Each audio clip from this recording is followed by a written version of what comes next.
Woo! All right. Hi, everybody. How you doing? I'm not sure what possessed me to make that voice, but you know.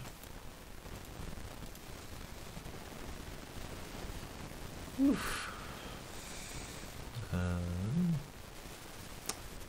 Yes, filter with clip textures. Actually. Okay, yes, good. Did that.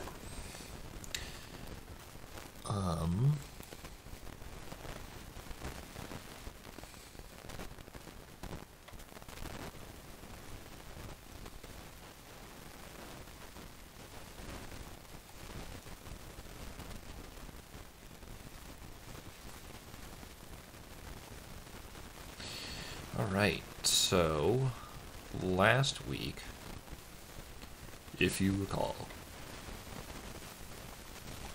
yes, I will refilter clip textures. I would love to figure out how to map hotkeys onto that sort of thing. Actually, can I?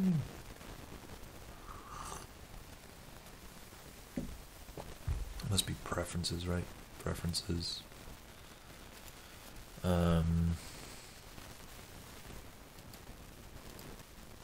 I'll save 5-minute intervals. Yep.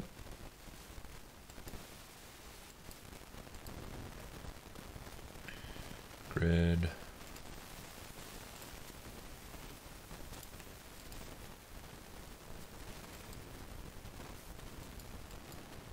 No. Okay. Damn. Alright. Well, as I was saying, last time on level streaming, we started redoing the interior of building A, started redoing this facade here to better support the player coming in through there.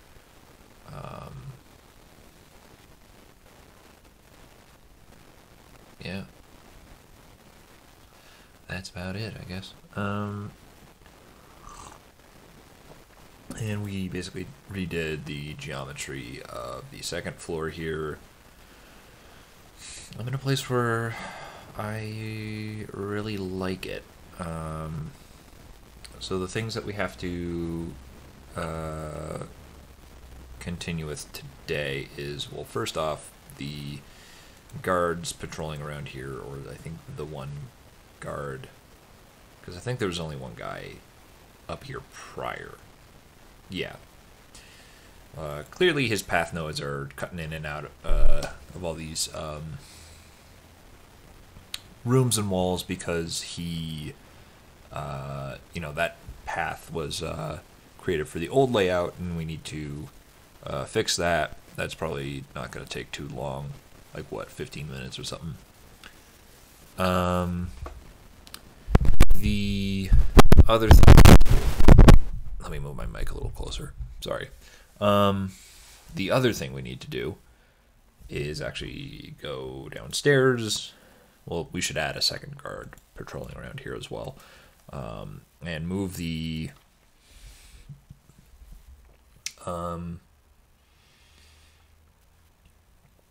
canal logic trigger here, as well as, have a window open, basically, to allow the player to see the ship starting to move.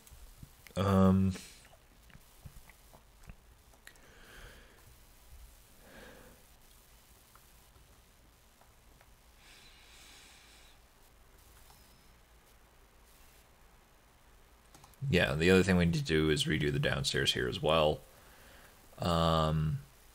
As well as... what am I looking for? We actually need to create geometry to allow the player to get up here on the second floor.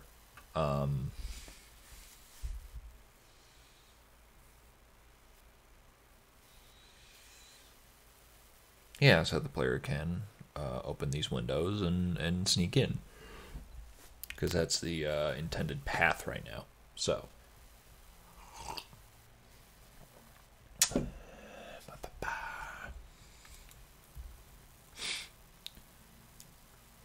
So, God.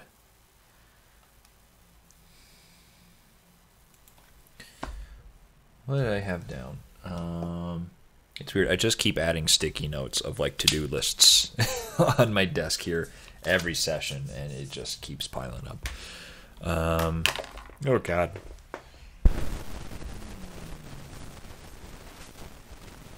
So what are we doing? Revise guard path.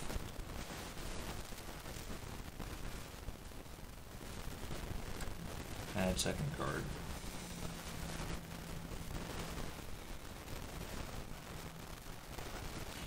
To second floor.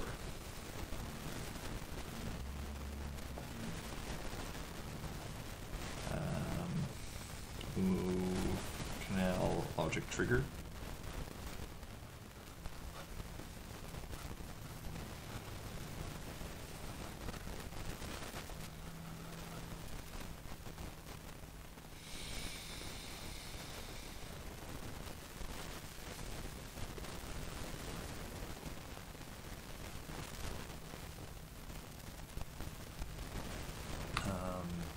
Create new view. New read, I guess. Read for ship start. And then revise first floor.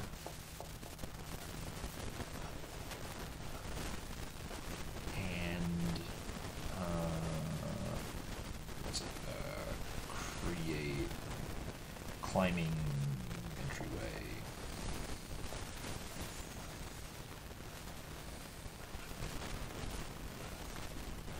To building.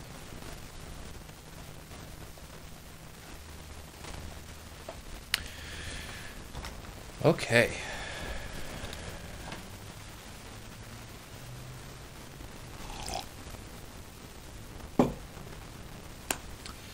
So that's basically our to-do list for today. Clearly getting stuff done on the already revised second floor is going to be a little quicker, so obviously we can knock those out first. So let's talk through our thought process here in regards to this guard. In regards. Sorry.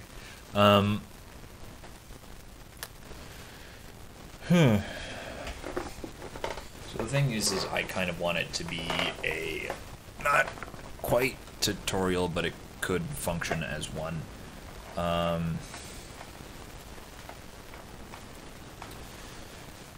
The guard here.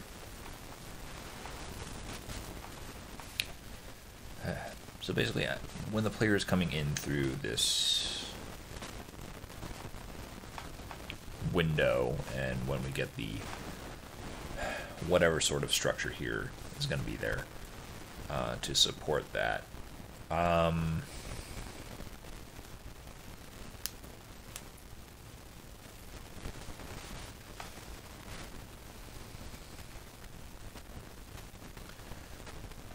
think my thinking is because when you are entering a new space in a stealth game like this, really what determines a huge part of the difficulty of a particular room or encounter is how much you can see ahead and how much like visual information. Like if the player was going to go through this gate instead as the beginning of the level, and they were going down this alleyway, they would be in a much more advantaged position because they can basically scope out the guard who's patrolling around here, and they can do that without getting spotted, basically.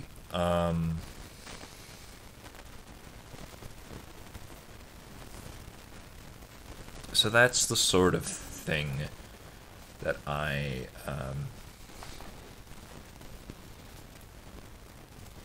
want to encourage for like less difficult encounters. But the thing is that with this geometry, like you are opening what is essentially a door. Obviously, it's a window texture instead, but it's going to function exactly the same. The player's going to open this,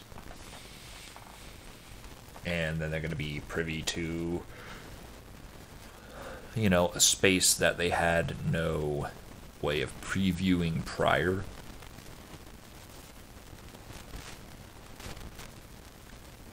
And because of that,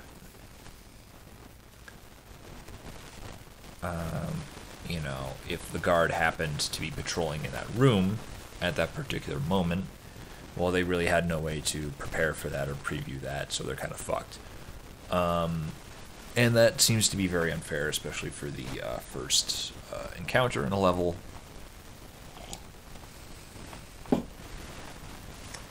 So let's, I think, not have the guard patrolling here. I think that was a lot of preamble to basically just say, let's not have the guard in here first. So basically, where's this guy going to be moving around? Certainly I want him in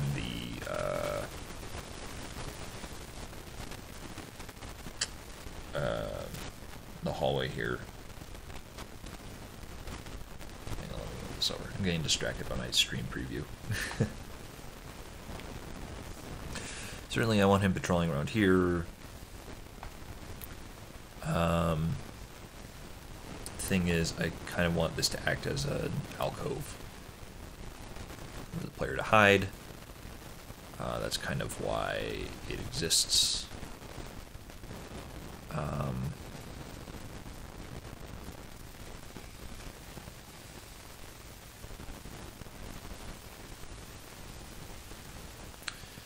By the time the player gets here and into this room,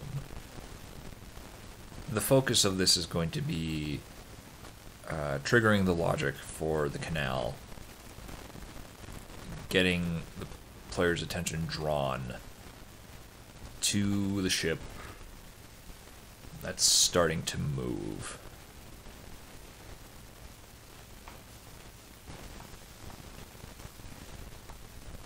And I basically want the player to focus on that rather than be concerned with whether or not, the guard is coming through here.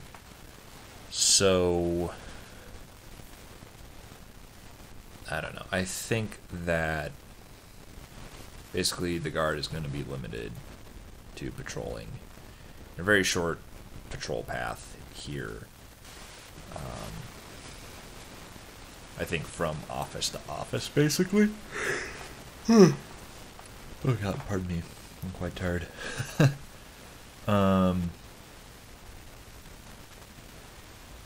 So that's what I'm thinking. I think it's also an issue of, like, I think the player may not necessarily feel safe if they are exposed in here, because it's basically a clear sight line from this hallway into this big room.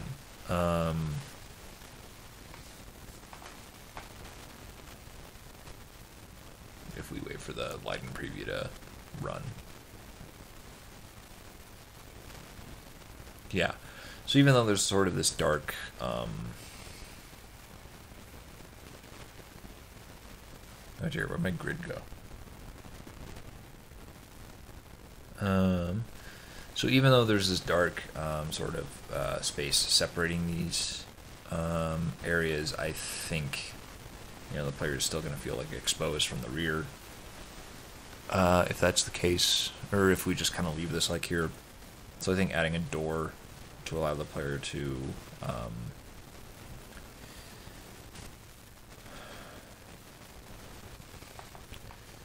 not sure that's the right way to do it either,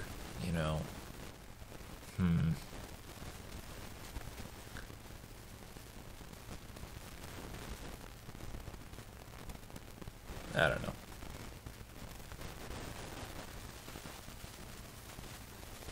There needs to be, I think, some sort of way to shape the geometry or add something there to make sure that the player understands that, this, once you get past this chunk spatially, it's basically like you can forget it. You don't really need to concern yourself with it anymore.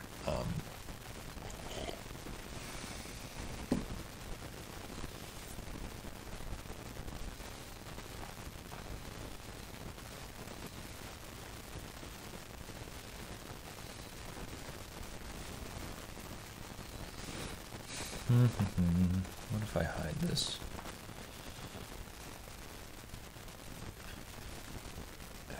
Light comes in here, hide that.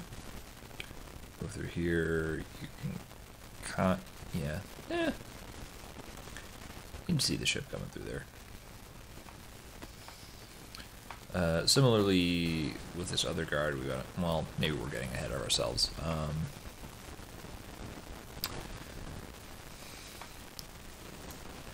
I'm just going to move this guard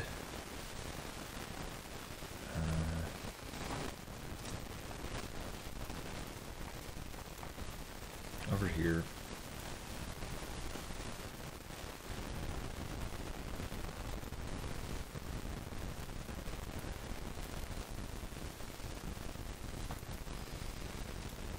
And we're just going to start deleting nodes.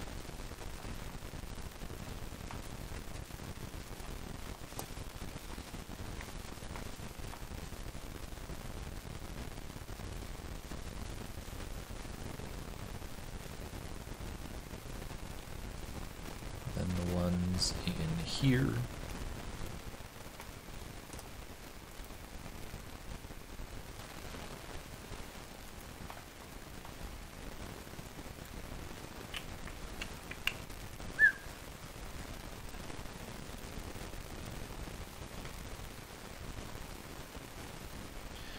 I don't think we need that actually.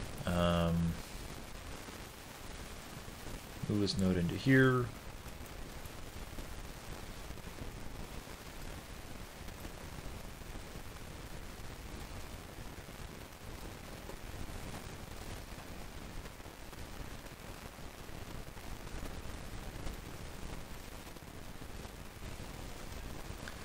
Guy,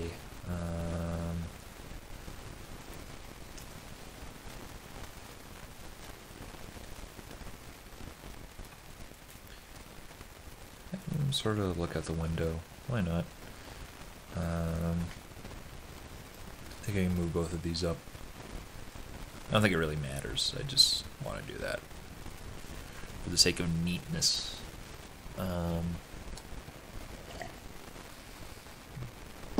Then we'll add a path weight here. Actually, I don't think we need this. It's kind of redundant. Copy that.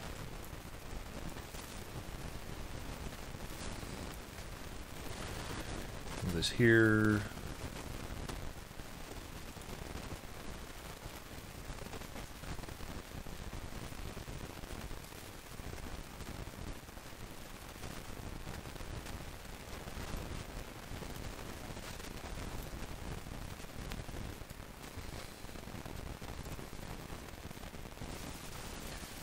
This is pathway 1.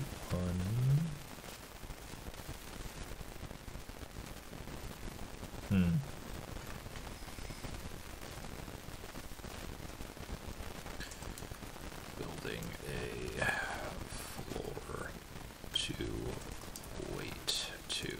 I think that's probably better. More descriptive at least.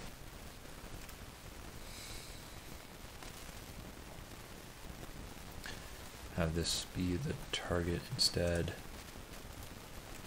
There we go. Then we just need to have it map to this, which is 422.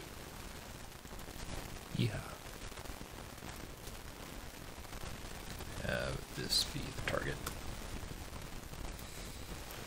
And boom. Easy.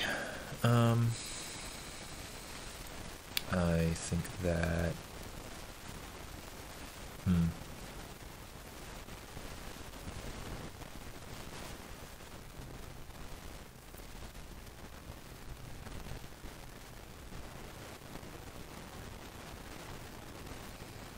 12 to 20 seconds. That seems maybe a bit excessive, but I think we'll just go with it for now. Oh no, I do want this here.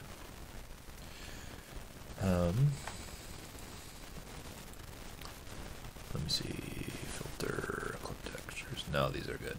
Still monster clipped.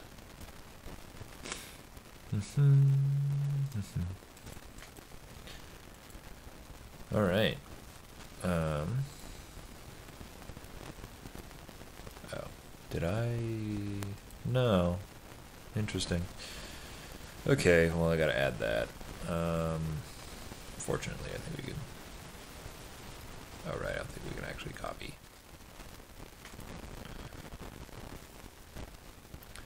Right, I don't think we can resize them when they're like made into like little triangular prisms. So let's just take that. That's the appropriate height, which is good.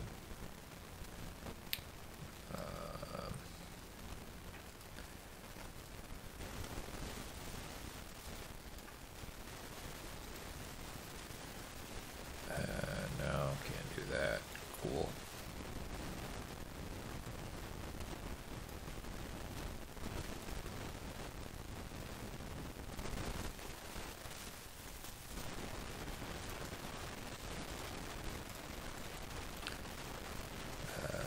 Whoops. That's F1. Jesus. I keep hitting when I try to hit escape to deselect something, and it just goes F1. Or my finger does.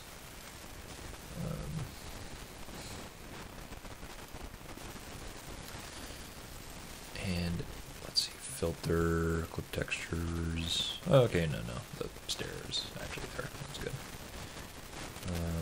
And it is a static, also good.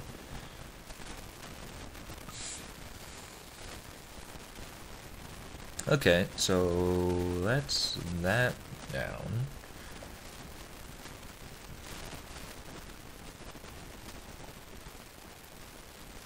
That should be a good intro encounter. It's pretty simple. The dude is walking back and forth. There's some pretty long pauses between here.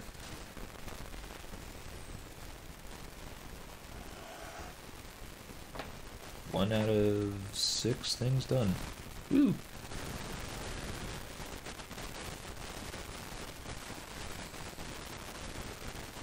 Alright, let's add the second guard here. How do I want this to happen? Like I said, this room is sort of focused on actually like showing the player the ship there and indicating to them like, hey, things are starting.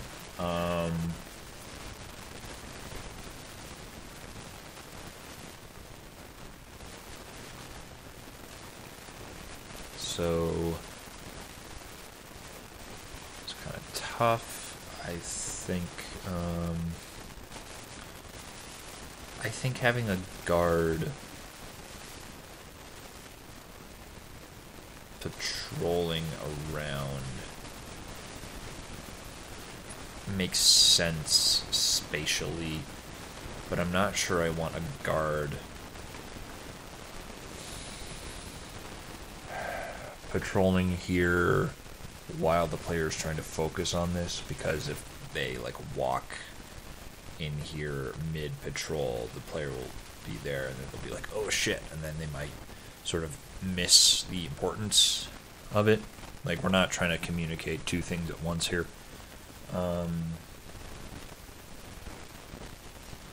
So I think maybe I'll start that guy patrolling on a trigger. Like, I can have the canal trigger logic communicate with via the script.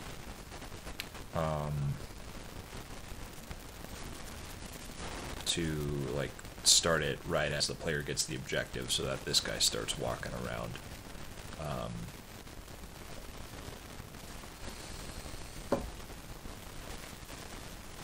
Basically, right at the same time, or basically when this is finished, you know. Hello, hero.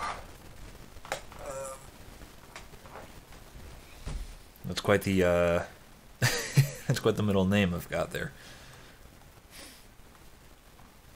It's true, everyone knows my secret now. Is Hero your real name? What noise? Is there like a I might have been like mid-drink or something with my coffee. I apologize for that.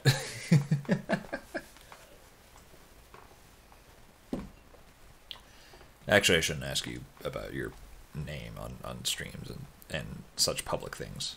My apologies. Where the hell am I?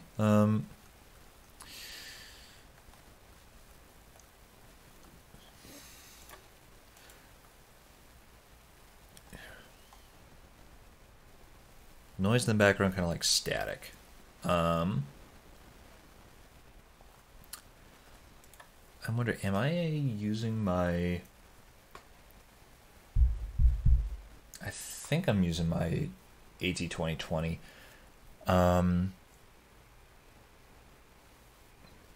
It's Rohan. Oh, neat.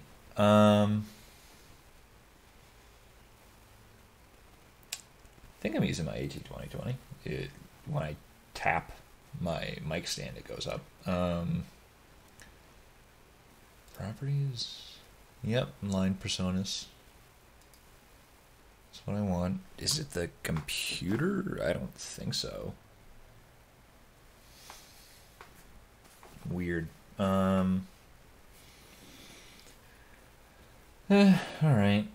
Well,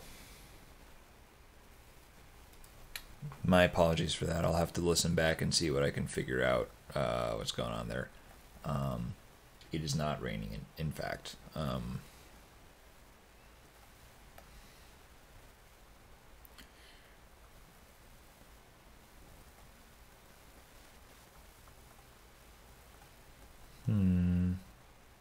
Yeah. I'm sort of puzzling through certain ways of like redoing parts of this, I think. Yeah, COVID's COVID. You know. Worked from home this past week. It is kind of tough. I'm using remote desktop. I think I mentioned this last week because, like, last Friday, as in slightly over a week ago, was the first day that I worked from home because I basically volunteered to be the representative from the level design department to do that. And basically this week it's been a slow trial and error to, you know, get things functioning smoothly. We've had issues with the connection speed and like lagging over the remote desktop, which is tough when you're trying to move things very small and precise distances, or rotate them very small and precise angles in, you know, Unreal. Oh, lockdowns, jeez. I know that a couple of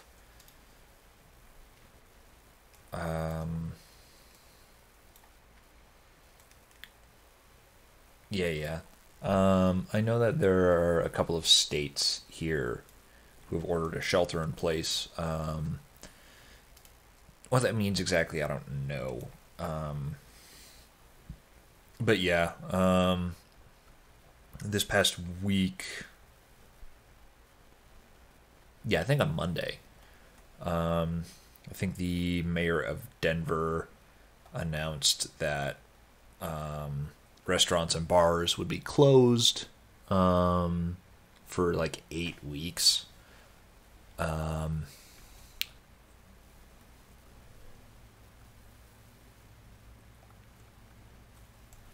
And that, you could only do like takeout. Oh, whoops, I didn't give this guy a starting node. Good thing I caught that now. Right, because he's have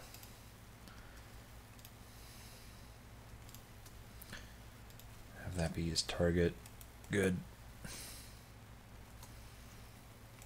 Well, maybe not that one. It doesn't matter.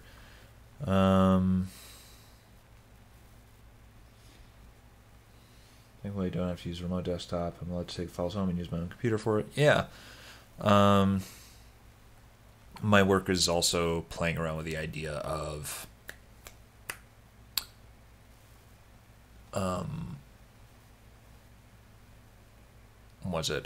doing VPN stuff and encrypting hard drives on the machines at the office and actually allowing us to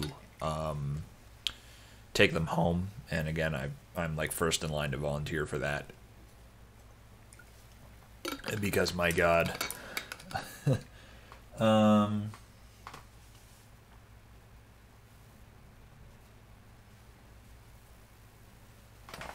am I saying?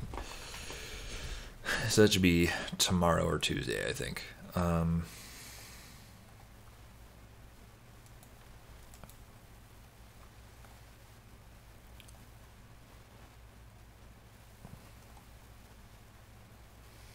Okay, so first off, I guess let's just bite the bullet and move this up here.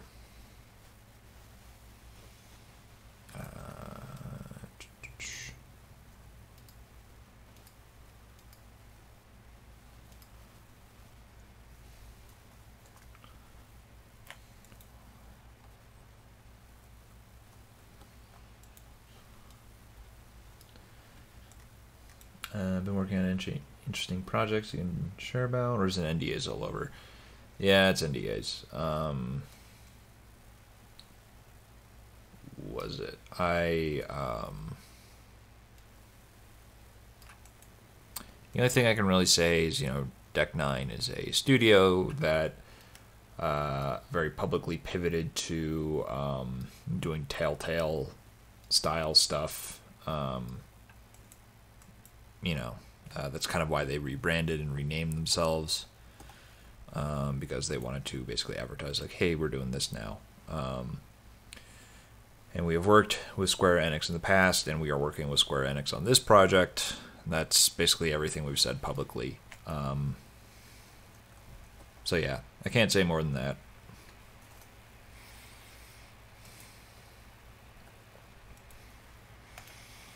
What is this thing? Reveal objective entity. Ah, well, we can keep that there.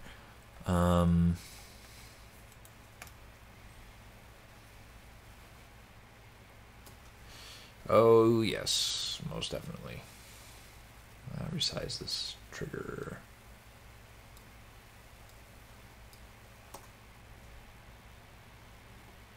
If I have the origin outside the brush, is that going to create an issue? I wouldn't think so, but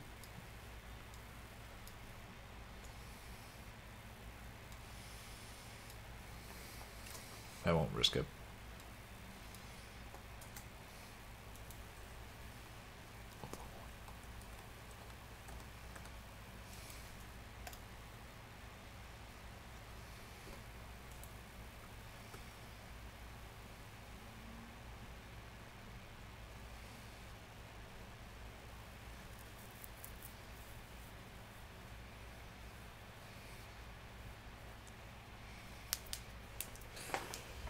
Let's try the Rift S to play some VR games and then maybe research. Oh, nice. All right, you mentioned Half-Life Alyx, right? Last week. Yeah. I don't know. I'm getting tempted. I actually just did my taxes yesterday. I finally got that done. And I actually found out I'm going to have a pretty big refund. So it's like I could use that money Like, actually, a couple of my friends have said like they're using their tax refunds to buy VR stuff so they can play Half-Life Alyx. But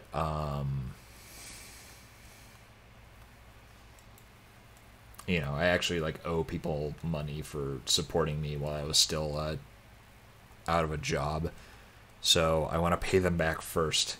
You know, because there's some people who were very generous in terms of lending me money, and they will need that back pretty soon. So, but maybe someday I can get a nice room space Vive setup. I mean, now that I got my own apartment, I mean, hell yeah.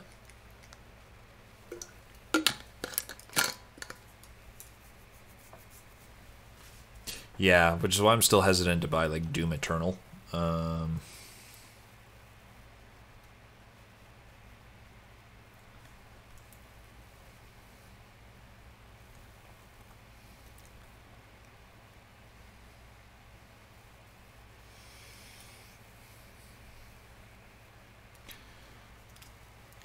So I'm thinking, maybe I gotta have him starting here and then circle around. So he's just kind of out of the way for a bit. Or maybe he should be in the meeting room.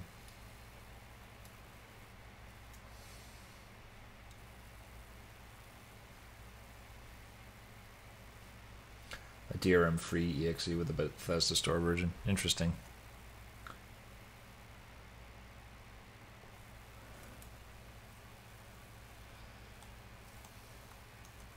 Oh, is that what Jim Sterling was on about? Probably.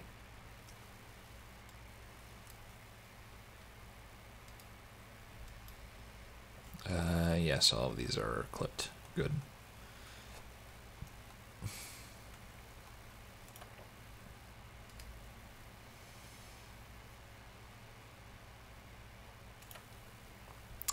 Actually, was this...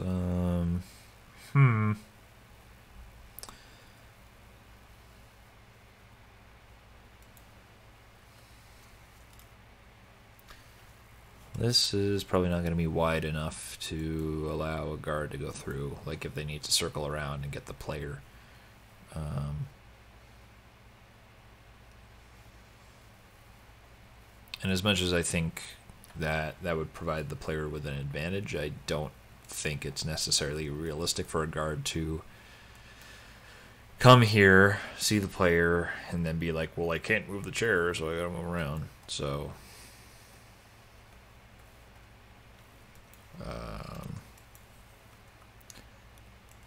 I think this already provides enough of a space and a structure for a sort of ring around the rosy sort of evasion thing, if the player needs it. Don't move the guard with that.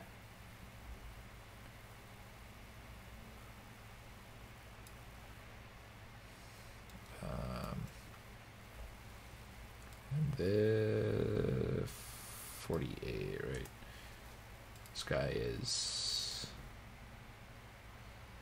79 units wide. Really?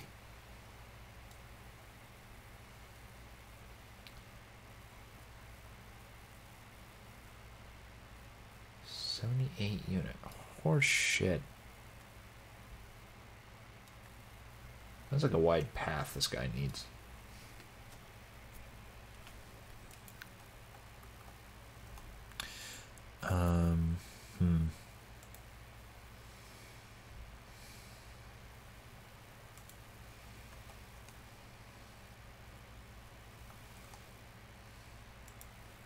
Fortunately, yeah, this is definitely wide enough. Like this space here.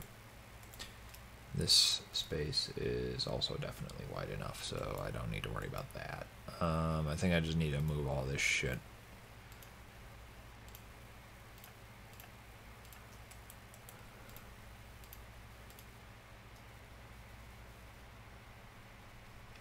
My regular stream timing changed.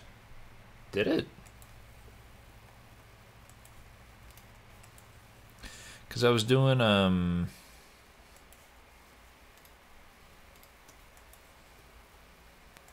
was doing 2 p.m. Eastern Standard Time. And so I'm starting at noon in Mountain Time, which is the same.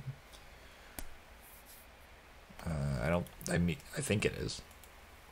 I'm almost certain.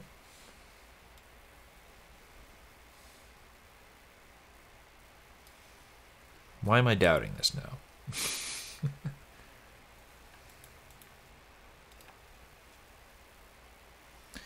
And that is now 72. Yeah. It's fine. It's fine.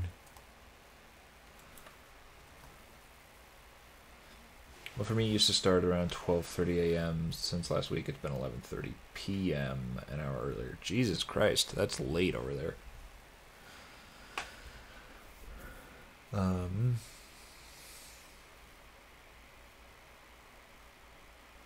Oh! Oh, I know why. Christ, it's daylight savings time. That's why. I forget, we celebrate that. Celebrate? That's not the word. We observe that in the United States, and there are, then there's basically the rest of the world, which is sane. You know?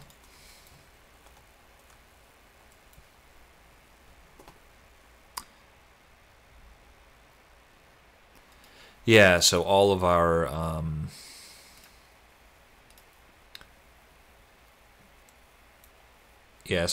clocks have moved forward 1 hour.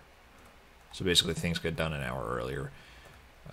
Wow, that's actually clipping into the table. I don't like that.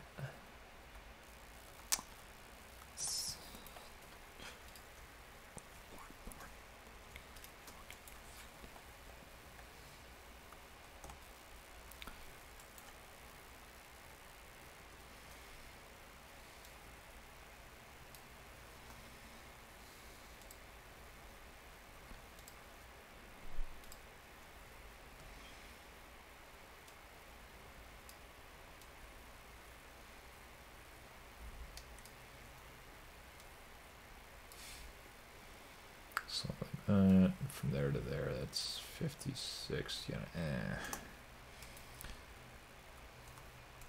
I hope that doesn't actually interfere with pathing.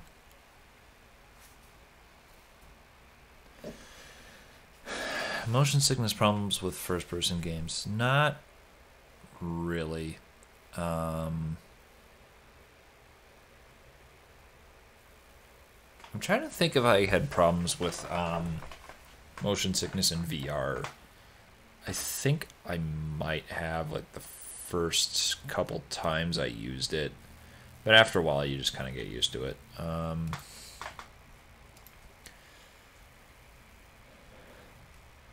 Which is strange because I absolutely make myself. There have been situations where I've definitely gotten motion sick.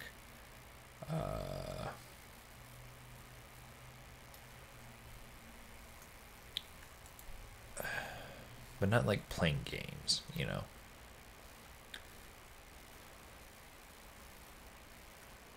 Oh, gee, there's no drop down from the ceiling. Do you think this portal will do anything?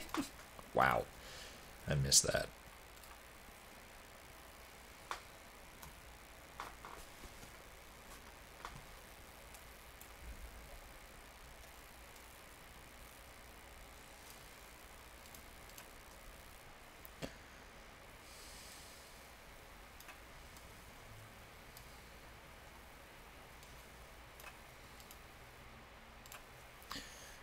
That up there. These guys are flush.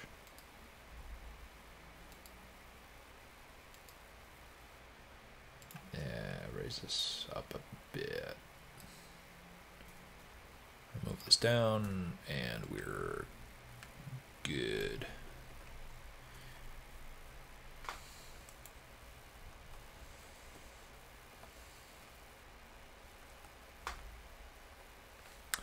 And then there's sort of a gap here, interestingly. Move that down.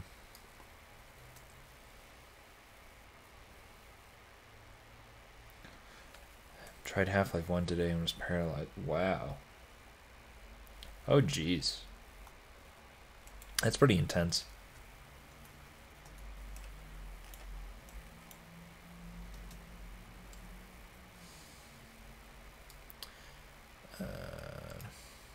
Just gonna make that blank for now.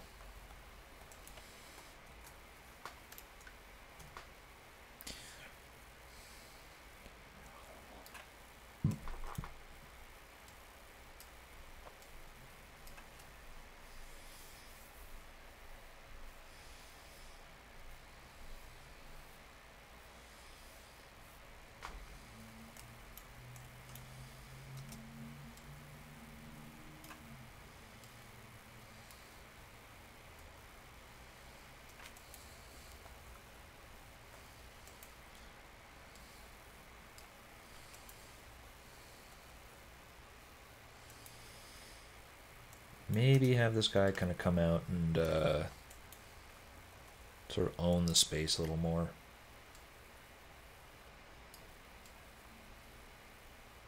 Might be neat.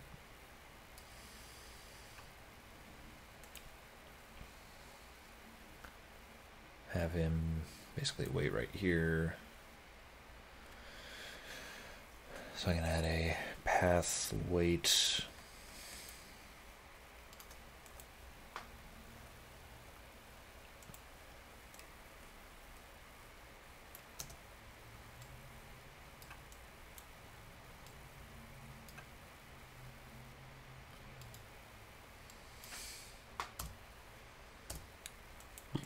Beep, beep.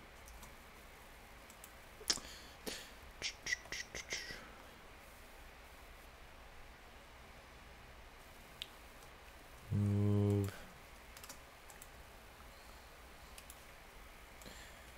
this guy over here.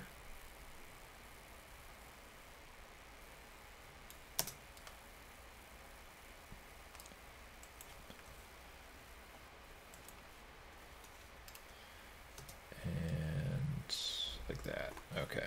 Now I can make this circuit, basically.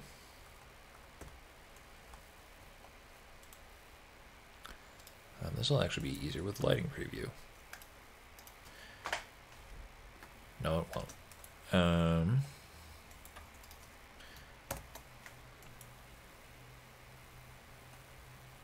Yeah.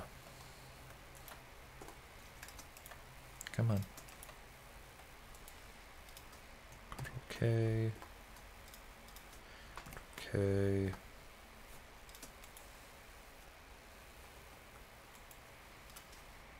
Ah, jeez.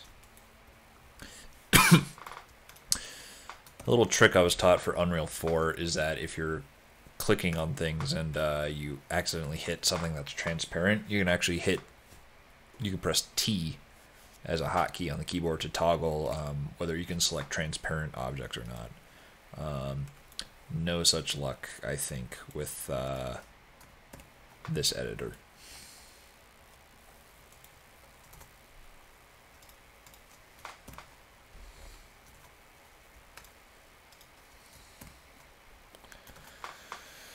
All right, so and then we'll have this guy, I think, start that.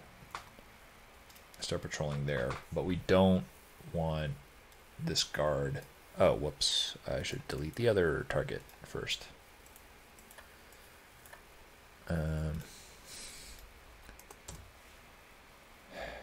No.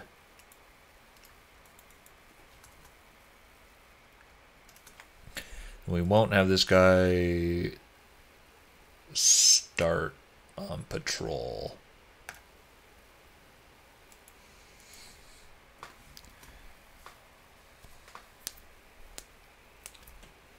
Oh, yeah. That's always handy. I like that. It's really intuitive.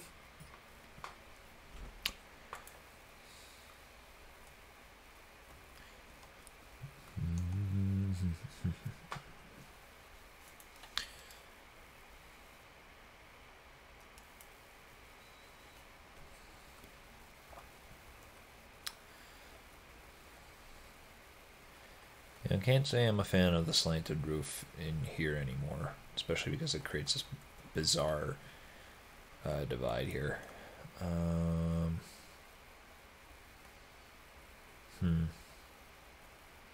I'll fix that at some other point, I think, but yeah.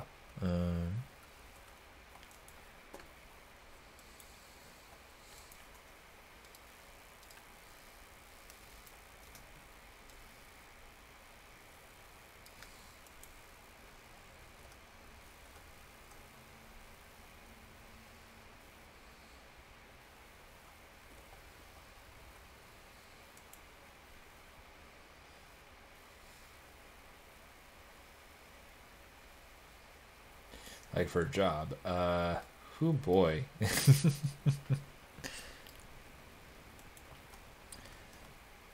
For a job, I don't know. I think I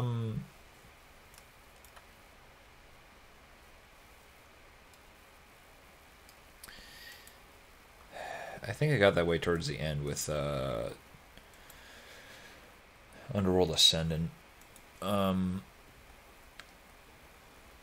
I'm trying to remember because that was such, it's been a while now since I've had those feelings, and B, like my feelings sort of evolved, I think, very quickly towards the end of that project.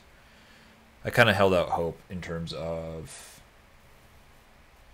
I mean, you worked on it. Yeah. Yes, exactly. I don't know. It's tough because I believed in the concept at least, and that's the type of game I wanted to work on.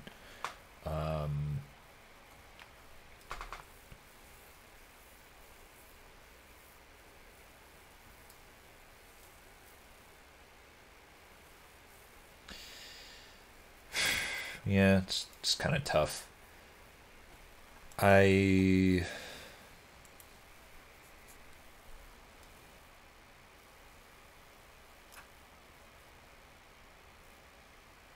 I'm trying to remember my feelings on it. I think as time went on,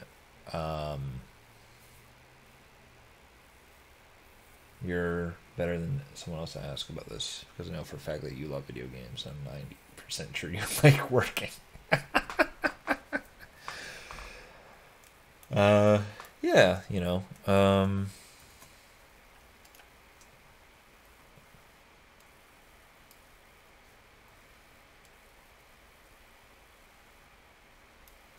gosh, what do I even want to say here? I don't know. Yeah, I'm trying to remember my feelings because I think they rapidly evolved towards the end of the project, and certainly I was very excited as I was entering. As the project went on, you start to sort of uncover the history of the project and the studio, before you were there, and you're never going to get like a completely accurate representation of that, because that's all being sort of communicated to you secondhand.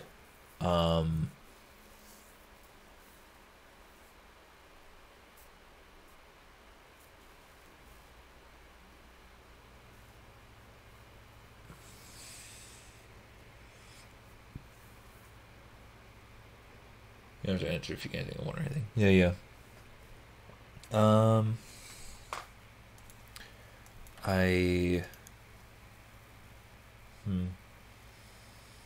As time sort of went on the project, there was a lot of things where I think a number of team members basically said, hey, we should do this because this would make the game better. And then it was basically just like, well, we don't have the resources for that. Or we would get very opaque answers from someone higher up. And there was this sort of lack of moving to make decisions on things, and clearly there was sort of a history about, like, I think certain features in that game were sort of sore points, things that basically had to be committed to or bought in or like argued for, to the point where it got to the point like if you were arguing like, well, we should just like remove this and like do something else with the system, it was sort of like, yeah, but we've already put like a lot of work into this. And so I think that was sort of part of it and why there were like some kludgy systems on top. There were some very mild wins that we got towards the end in terms of, hey, this game's going to suck if we don't add this, let's do that. But ultimately it was kind of half-hearted. And I think I remember having this conversation with my QA lead, and the sort of former QA lead who he was still sort of a consultant for the company, and like he took us out to a dinner on the company card, which was nice. I was talking with my QA lead, and she was like, I think it was circa August, right before we shipped, and the game was in a really rough state at that point. And I think I remember saying to her, like, because she asked me like how I thought the game would do, and I'm like, I think if we, get the performance to where it needs to be and we solve all the bugs that are really glaring and huge issues, then, the game will be okay and it'll be pretty fine. I didn't see it being a game changer in terms of immersive sims.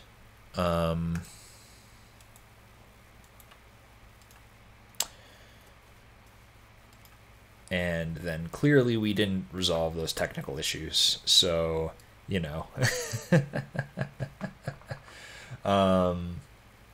so I think it was only really like, and I'm embarrassed to say that it was like this late, but I think it was like the week before we were shipping where I was just like, oh, we're like locking down what gets pushed into the build, and all this is happening, and like we're basically like only approving like fixes for like major blockers, and we're running around doing this stuff, and I'm like, wow, this is the game we're shipping, huh? It was like the week prior, I think. I was just like, oh my god. So I sort of anticipated it to be pretty bad. I think the day that we shipped, we had our stand-up in the morning, and Paul Narath was like, so what do you think we're getting in terms of like a percent on Steam? I'm thinking 75. And I quite brazenly and perhaps stupidly said, like, we're not getting above a 40. Or I think I said, like, we will get 40.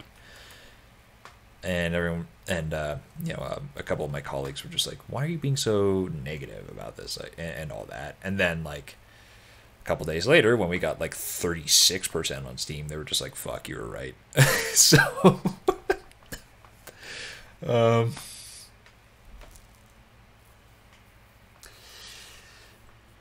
yeah, so,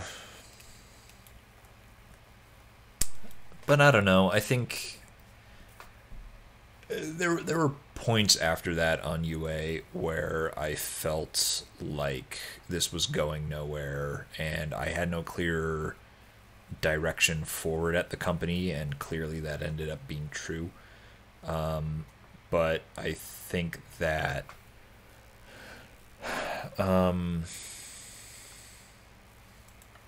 ultimately there were points in the development of like the patches that came after where I genuinely thought like we were doing things that were going to improve the game markedly, and I thought that the game, I was actually excited to see the game get better and improve, and I don't think the game ended up where it needed to be in terms of quality, but I think that everyone, even people who really dislike it, as they have a right to, I think people who are not a fan of the game do agree that a lot of the post-launch patches and updates really did improve things, at least somewhat. And so there were points there where there was hope. The last update that we did, which was the big one, update 4, was where I was doing most of my level design stuff, or I was like most fully committed to having time allocated to me for level design, and I really enjoyed that experience. And I think it's just kind of sad that I didn't get to do more of that with my colleagues. So yeah. That was way more diplomatic than what I answered when my boss asked me what I thought of their Star game. Star game as in their biggest project. Yeah. The game actually sold terribly.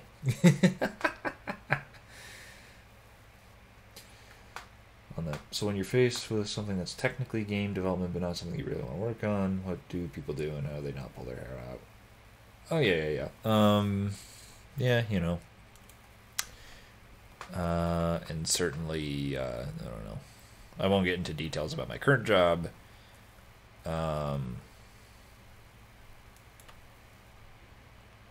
Which is not to imply anything bad about it. But yeah. Yeah.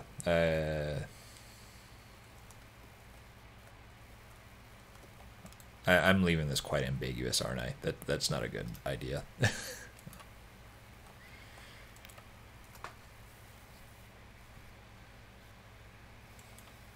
So, let me use the restroom real quick. I'll be right back.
There's my fucking house.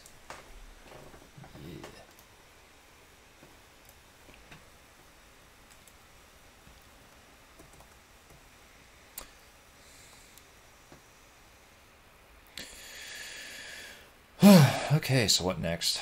I think. Okay, first off, I want to make sure this is no shadow.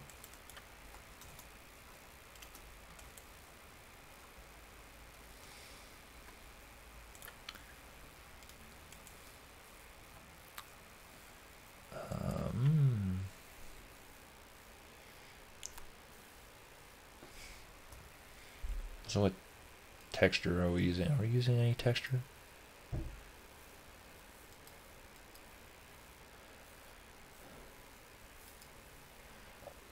No, it's ambient. Oh dear. Clearly I should be playing around with these more.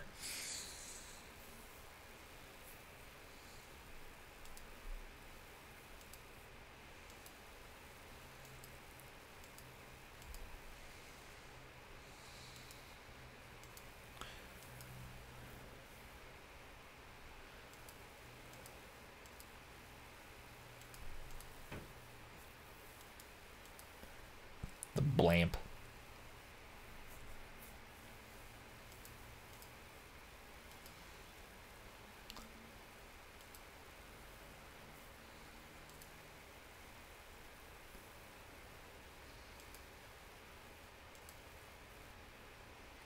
Default point light.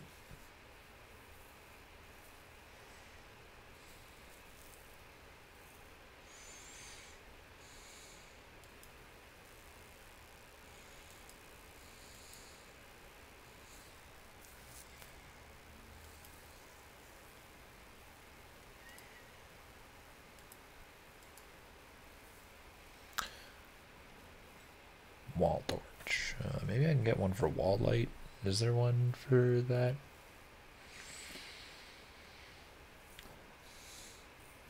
Lamp desk. That sounds interesting. Oh, that's for, huh.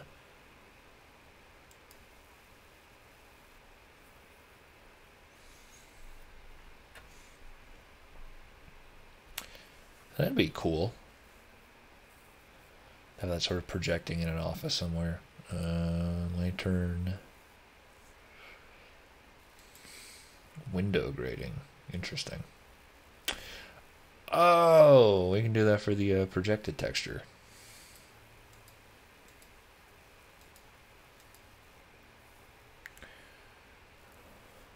Maybe. Interior set. Diamond pattern. I'm sorry, I'm having too much fun here.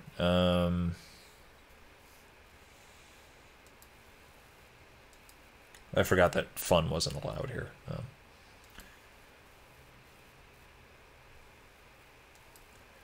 Mansion window.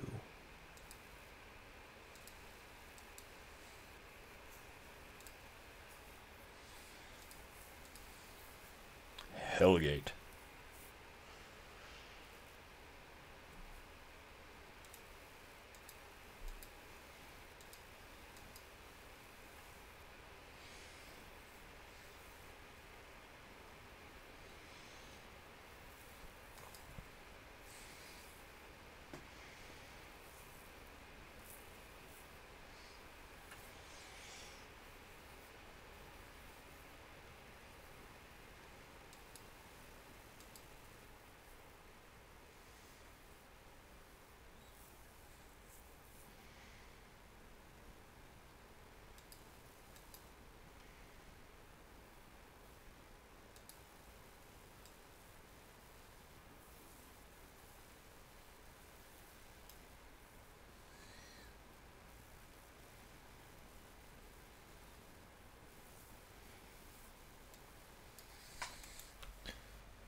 This is, of course, not good because these two are now overlapping.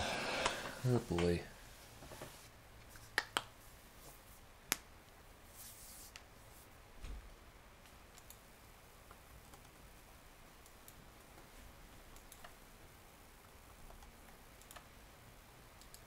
Where am I? There we are.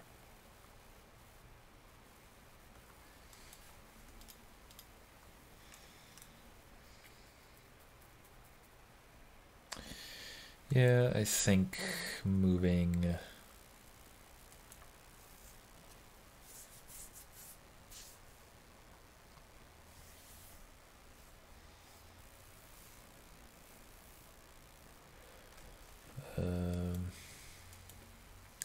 this to this wall will be good.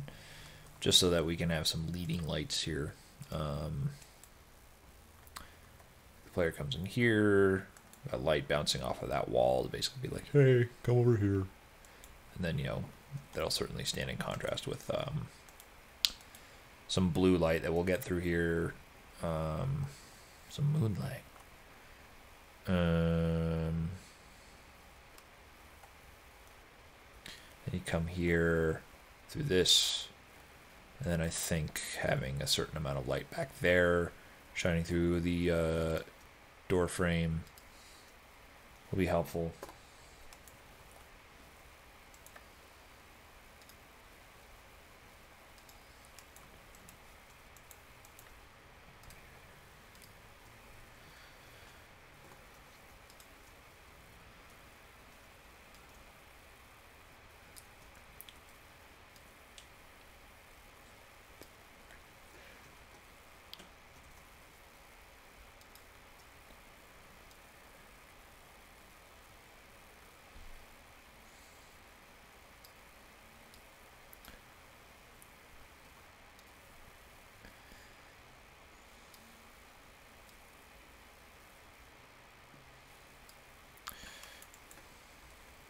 Kind of getting some of this on the wall, which is good.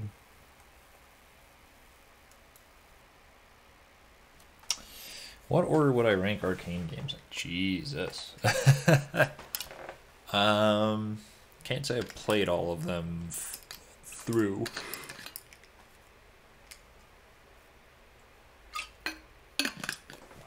And I'm guessing by arcane your games you're referring to like the 5 immersive sims that they've made.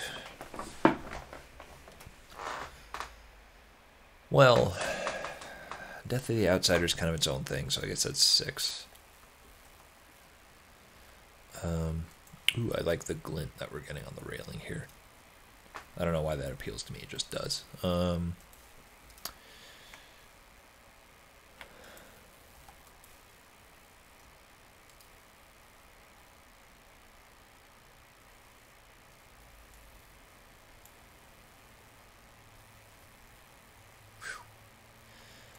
Right, what was I saying? So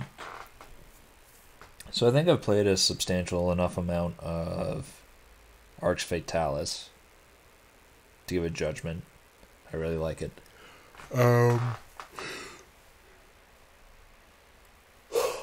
I completed Dishonored 1. I completed Prey. Completed Prey multiple times.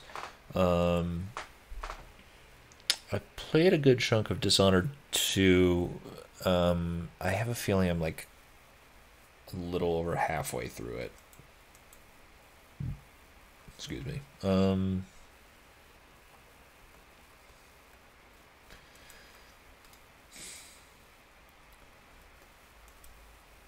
then Dark Messiah, I absolutely did not get very far in. I'm just so bad at that game.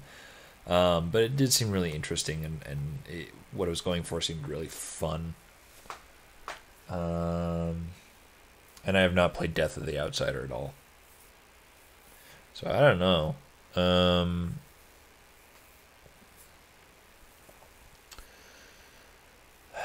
I think Prey's the pinnacle.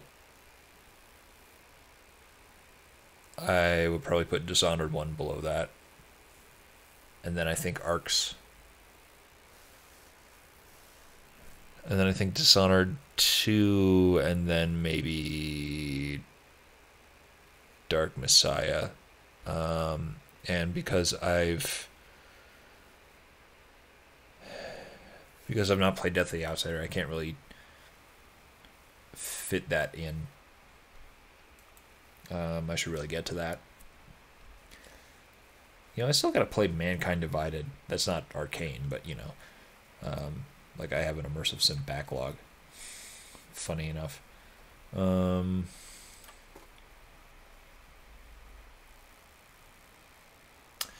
yeah, absolutely.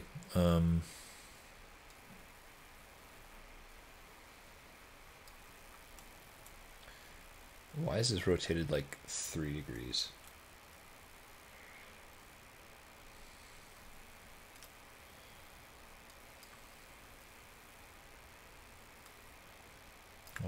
0,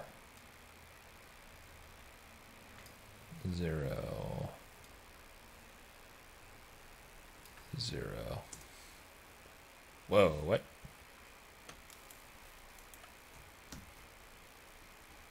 Oh, that was supposed to be a 1. I think that has to deal with the scale. That should be 1. Should be 0. And there should be 0. There we are. Goddamn Quaternions.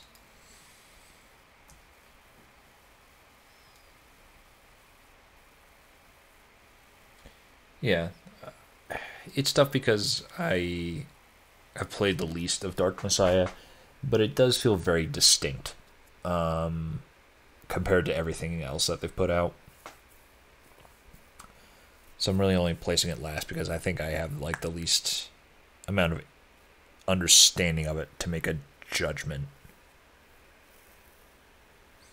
Arcs at the top. Wow. Okay.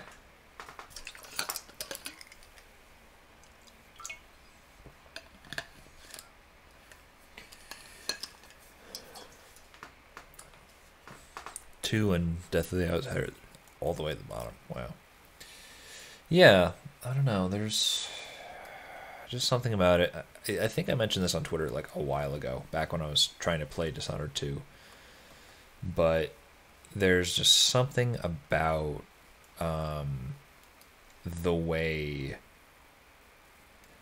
it models stealth that constantly makes me feel like there's something I am missing. It constantly makes me feel like there's some bit of info that I should be paying attention to, and I keep getting spotted in these games because I can't, or like that's just not something that's on my radar. You know? And I don't know what that is or why, but it keeps frustrating me. You know?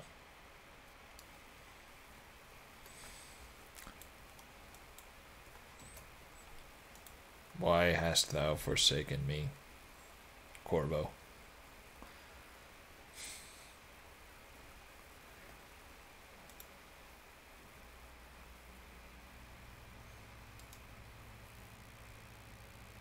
For a second, listen, you're the son of a Dark Lord and the only person that could save you.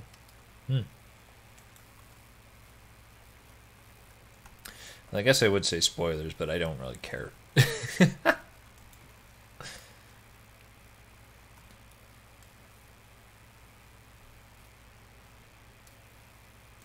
It's like you're a son? I thought you just worked for the dude.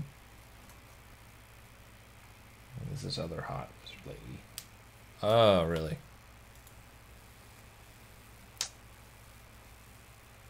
I do like me some wizard ladies. I have so much experience with them in real life. No.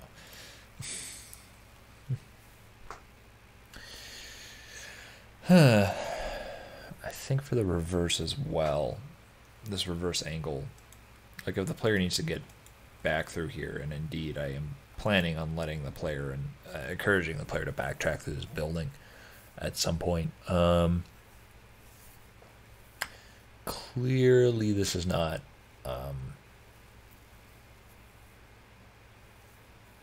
bright enough, you know. Maybe add, because this is basically covering the whole room, isn't it?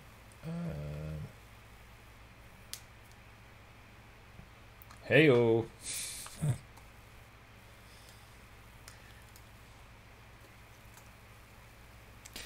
Yeah, I think that was back before they were using the immersive sim to really like elevate narrative.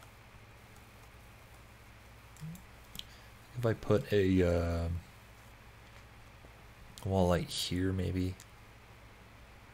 I don't know. I think that might make this area too bright. I want pizza. I've just been getting a hankering for pizza. I think because with the virus going around, a lot of places have been struggling to figure out how to make money while, more and more people are forced to stay in their homes, and like delivery pizza places are kind of like trying to pick up the slack. I saw an advertisement where like Domino's is like trying to advertise like half off pizzas this week or something like that, which I don't know if that deal's expired already, but hot damn, I think I want to go for one of those soon.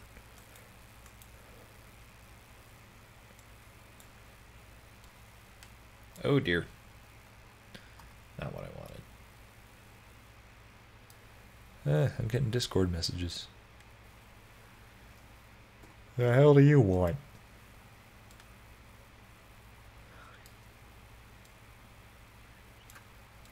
Yeah, I can really shrink this down.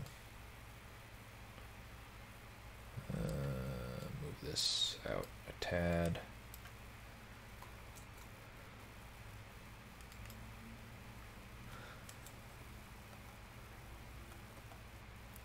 Yeah, that looks quite odd. Don't it? Okay, that's better.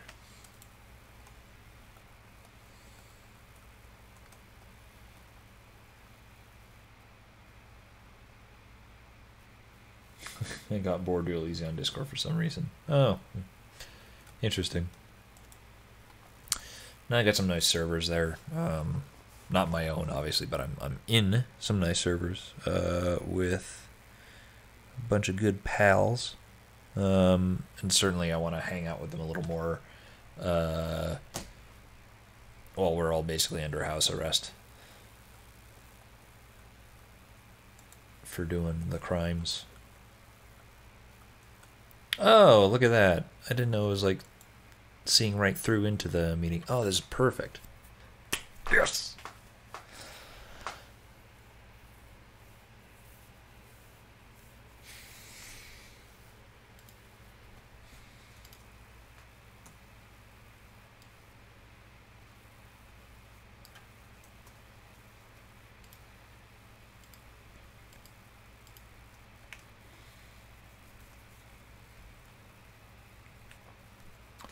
'Love it when that happens.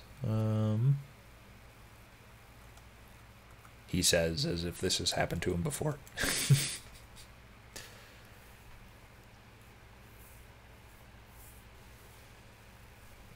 Okay, so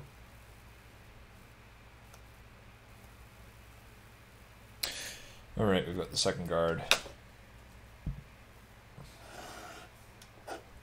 there. I've got to add script logic here. Oh no. Everyone's going to see my so did they teach you quaternions and shit at Unity? Not really. Oh shit, where am I? Level streaming canal. Canal dot script. There we go. I should have had the file explorer set up and ready to go so people can't read through my stuff and see all the tax returns I just did. Oh no. But I'm fine. Not really.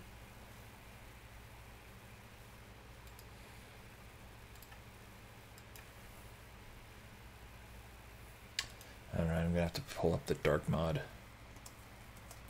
wiki to script.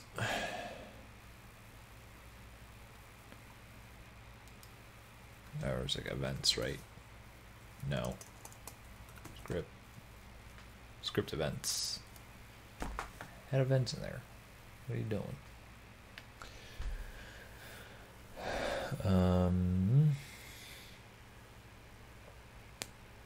Id AI. I think that's it.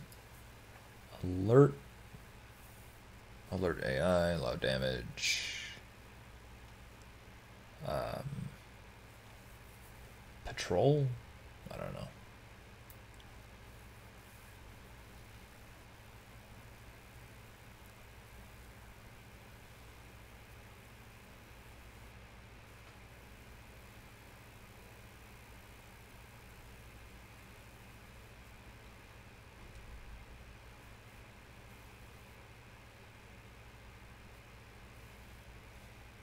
Restart patrol. What's it labeled as here? Just patrol.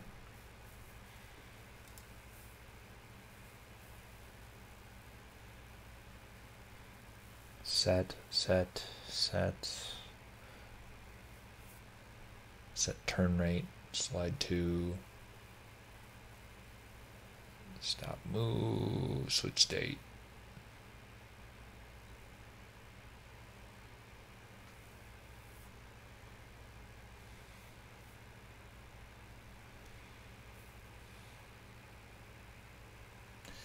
Turn to visual scan, wait, wander.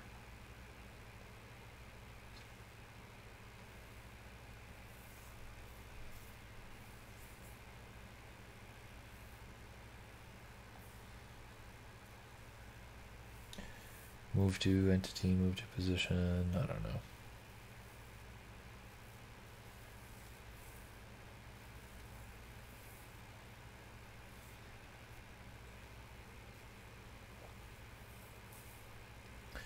Get acuity.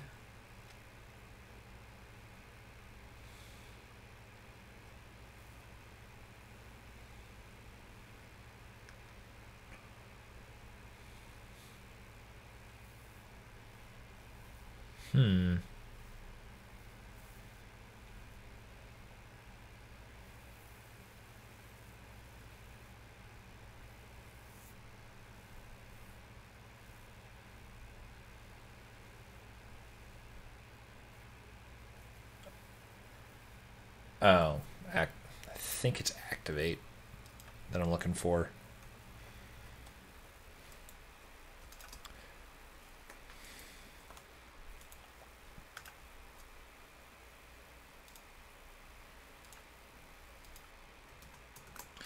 So, let's see. Is canal jammed? Canal logic. Canal start logic. All right, so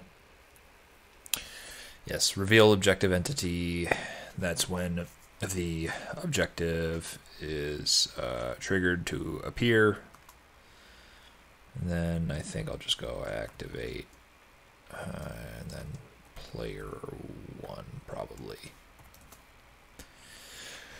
Hopefully that'll start him patrolling.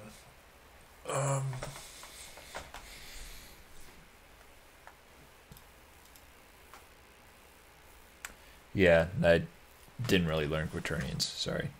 I know I spaced out on answering that.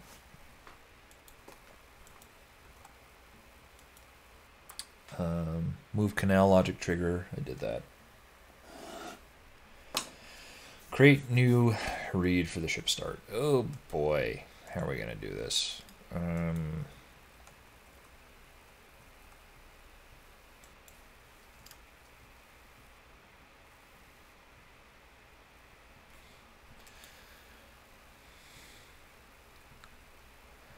What sort of window structure can we like use here? Because clearly, if like we're assigning like transparency to these windows, well, if we assign it to like one window, I would want it to be consistent, but I'm concerned about visibility there in terms of like rendering a performance. I mean, if like one is transparent, then I think functionally there's no performance difference between all of them being transparent.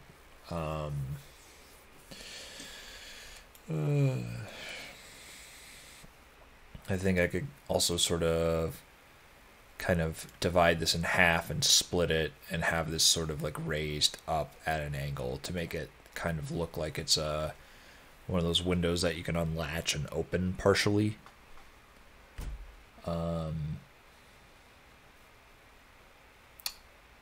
I'm not sure if there's any textures in here that sort of lend themselves to that or support that. But we can look. Dark mod. Window. Diamond pattern.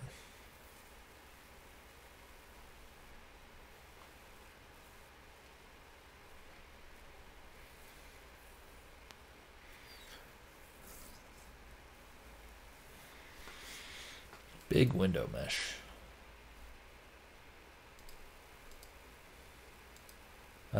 These kind of look like they could be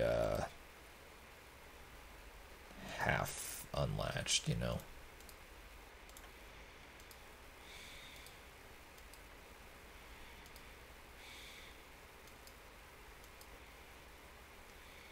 Oh, that kind of, yeah.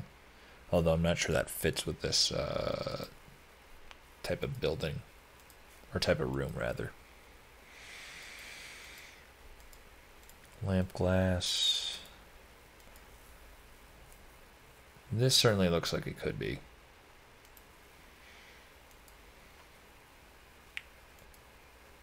Yeah, let's do that. Large square.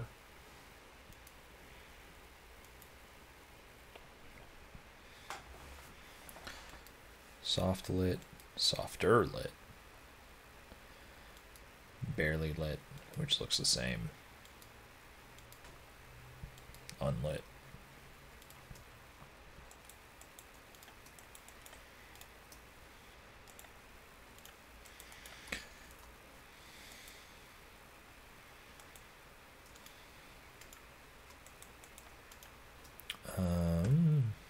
Can I fit the texture? Oh, beautiful.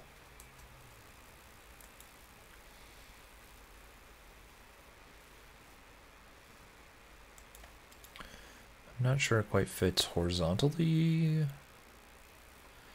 Well, actually, let's just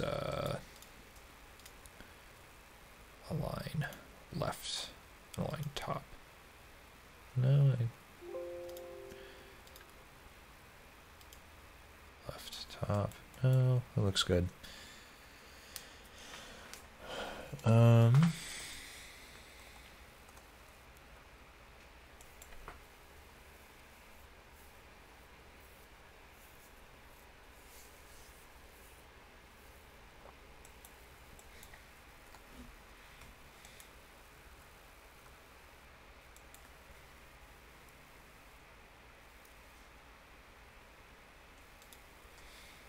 I actually really like these. Maybe that's more fitting for sort of an industrial factory space like that, but this works really well for here. And then maybe a little more ornate stuff for the office there. Let me see if I can split this in half.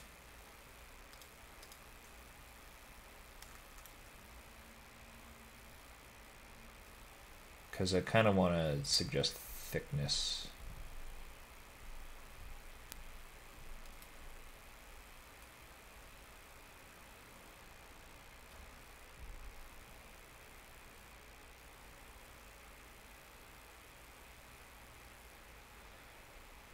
So like right here. That's a little below.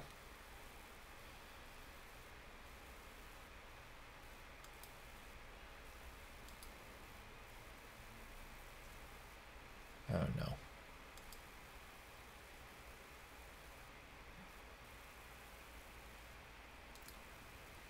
Yes, perfect. Okay. And shift enter, right? Yep.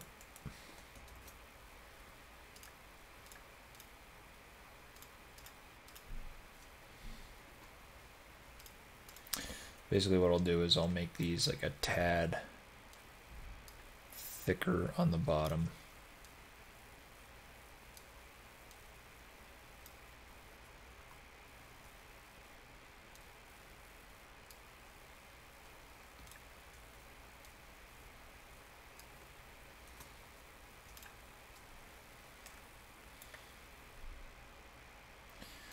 And then for this, I will actually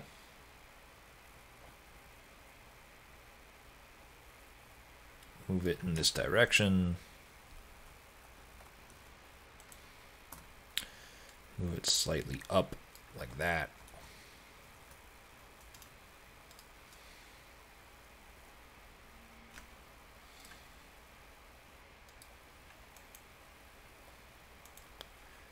Then for this, I will... How do the windows work as details on the wall? Yeah, kinda.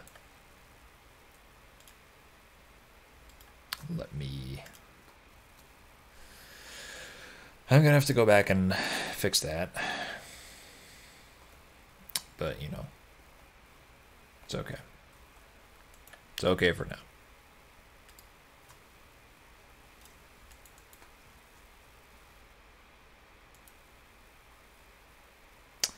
Actually, I'm really proud of how I handled that.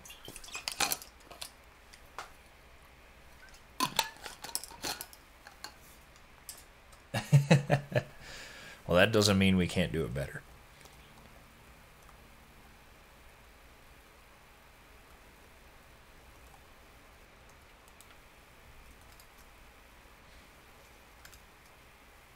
Oh, I guess for a moment I thought you meant like they had no texture.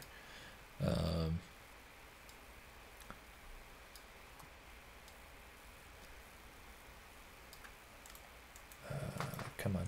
And I want that to be a viz portal. Boom. All right.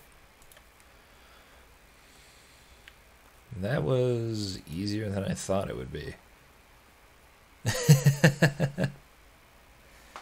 In The Last of Us starting environment, there's some books stacked up on a shelf, and you manage to try and look at it from the top. There's no top face on that mesh at all. Oh. Interesting.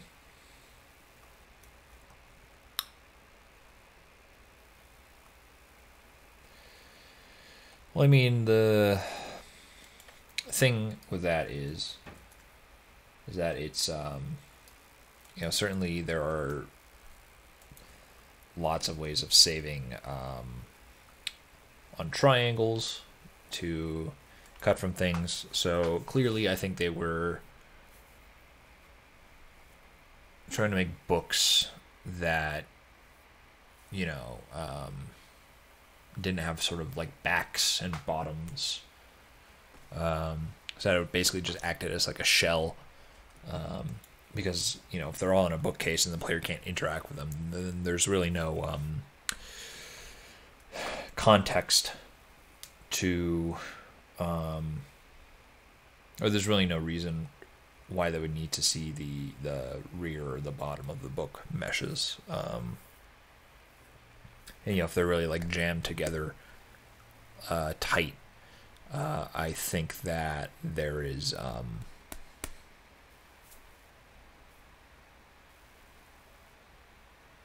you know, you don't really need to show the front and the back covers, really. You only really need to show the spines. And so, yeah, they're just trying to save on triangles that way. I'm guessing it was just an issue of they got placed in an area where they really shouldn't have been. Hoo-wee, look at that.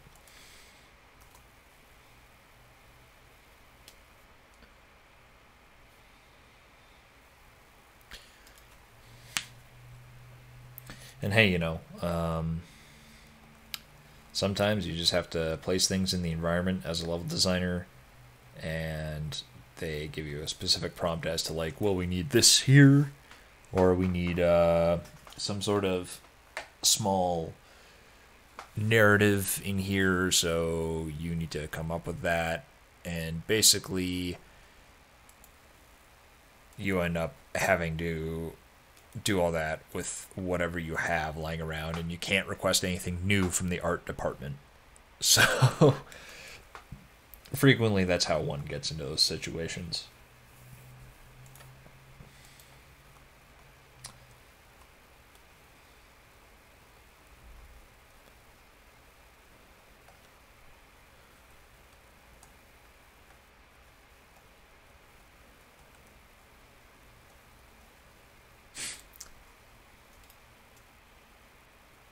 Yup, that's me. You're probably wondering how I got here. You know, that old canard.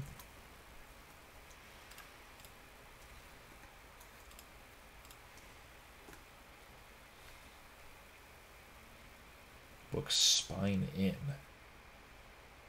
It's called a spine because it goes back. What? Okay. Great new first read. I mean, so I can call that out more. I mean, I think I'll play this in the level to in the game to get a better sense of this, but it kind of looks like this is pretty good. Like we got the blue glint on the ship, and we've got this like light right out here that's a pretty good source of light as the player walks in through here. And again, I'll have to test it from the vantage point in the editor, but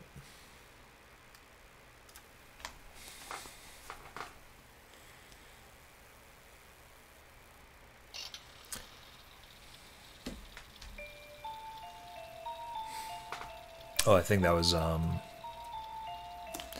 think I got a notification from Liam Triforce's server. Indeed. I got tagged for 2 things though.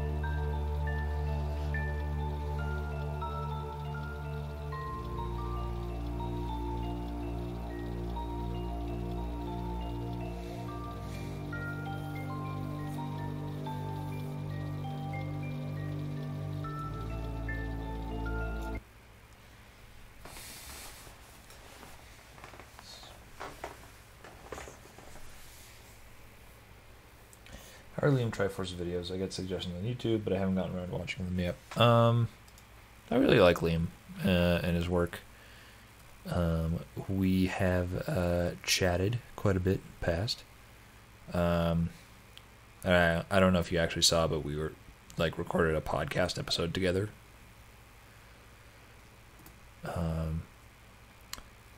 Yeah, so I'm just gonna play through this.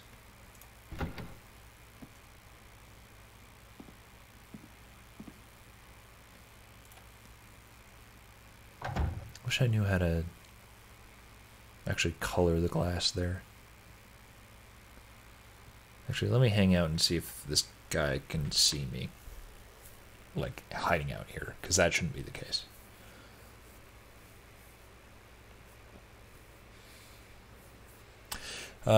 Yeah, I like his stuff. There are ways where he sort of does things in comparison and contrast. I think in his Doom 2016 video, he was talking about like the sort of nuances about like whether or not you need to reload in games in shooters. And I was actually really impressed with like his sort of comparison between games there. It was a very good point. Watch the thing he linked where he had a minute of content. Oh, the Alien Isolation thing. Yeah. Where is this guy? It also sounds like the guy in the other floor is patrolling now, and that's not what I want.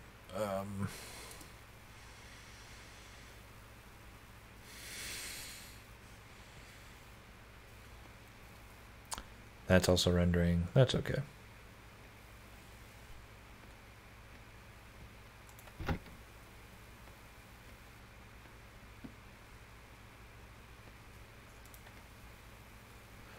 is that actually from outside? Oh, I think that's from outside. That's remarkable.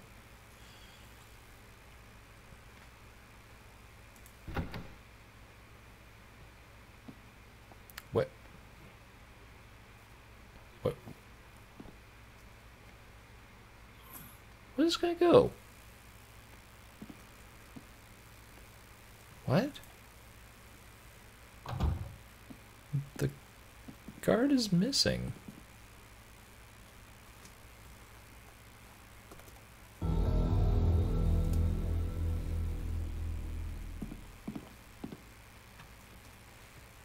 What in the world?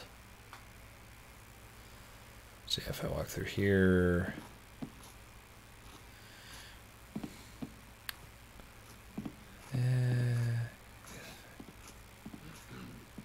This is not terribly bright. I mean, this is something I needed for a while anyways, to make the silhouette stand out here, basically. Oh, is this guy patrolling now? To make this stand out, basically, I wanted to actually add a light on the far wall there, basically on that farther building.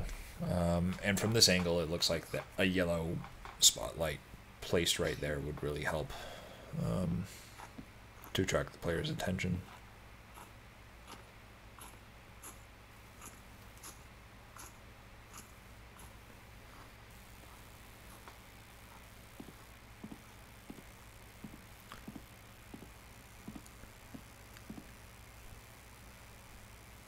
Okay, clearly that didn't make him start patrolling.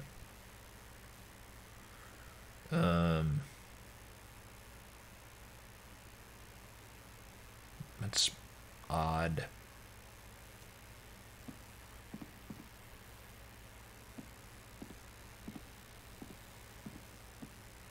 Is that something over there? Sure ain't. Something moving?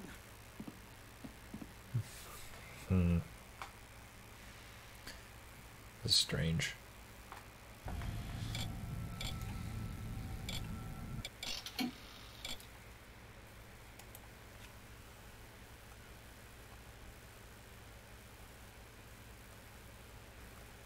Okay, so where the fuck did this guy go?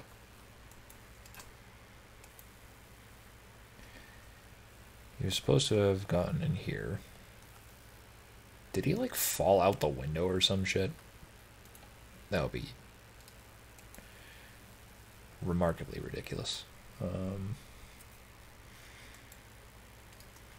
We should plug that up anyway. No, do not delete that guard. We should plug this up anyways. Oh, thank you.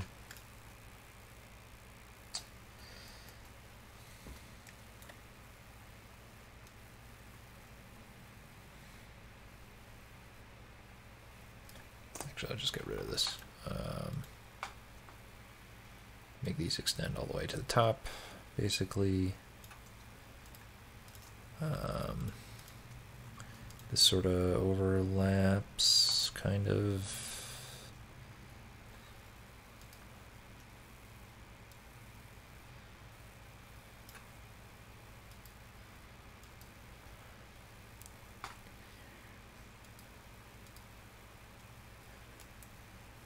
Gonna be some Z fighting there, but whatever. Copy this. Move that here. Resize. So it's basically half width. Oh, no.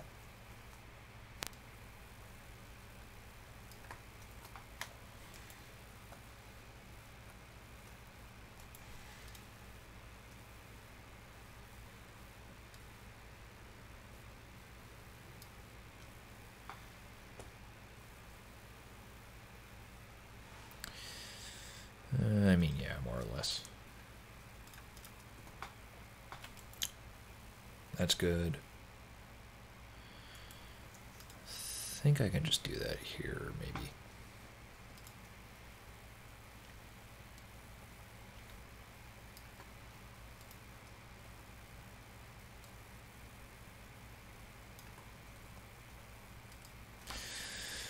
Close enough for now.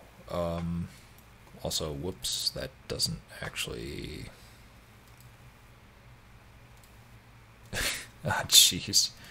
That doesn't actually extend the whole width. Boy. Hey, Rosa.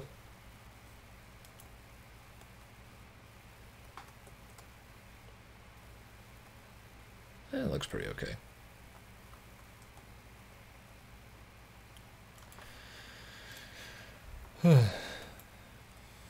Hoping this guy did not literally fall out the window.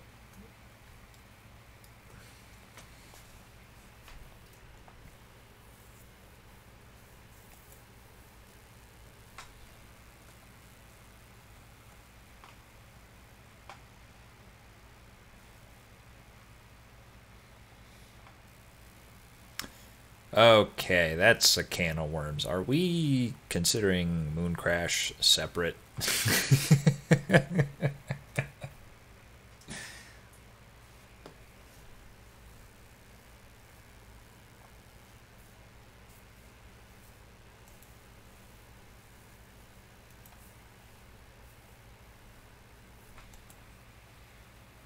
also...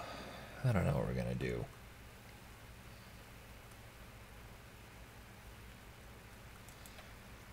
For this, basically, but maybe if we just kind of...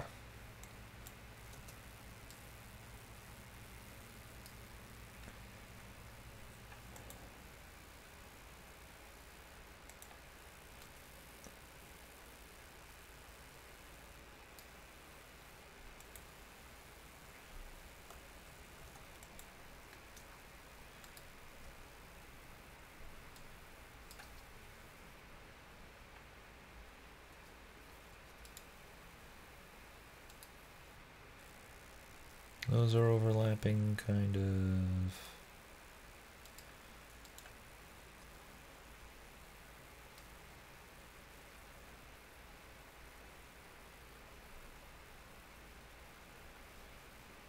That looks appropriate. And yay, they're not touching anymore.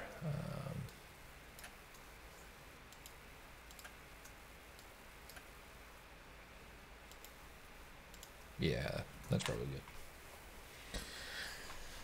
good. Good point. Yeah, because Death of the Outsider is sold as its own SKU. I bet. Well, that's not even the right term, but you know what I mean.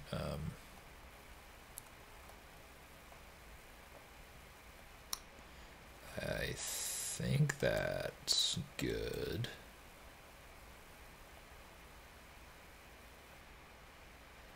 Maybe I should actually just commit to a street lamp.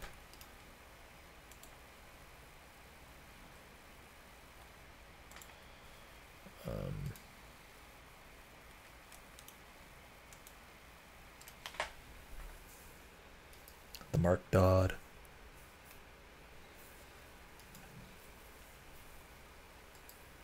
Street lamps. Beautiful. Generic square. Round street lamp. Square.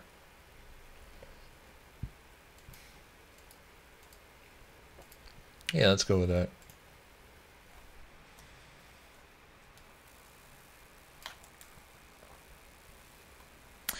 Oh, and with this we can now play around with our fancy projected textures.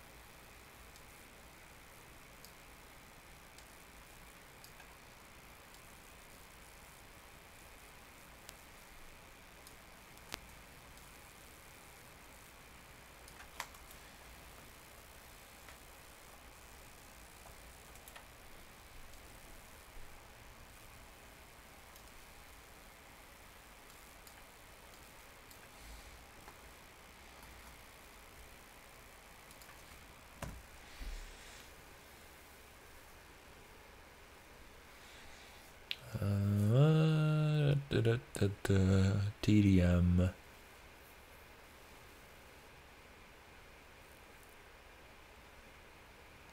No, it's desk lamp.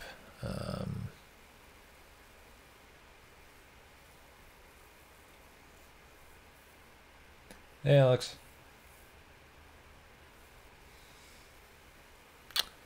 And yes, it does.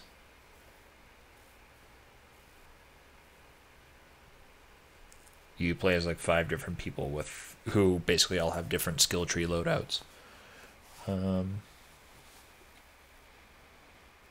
It's pretty neat.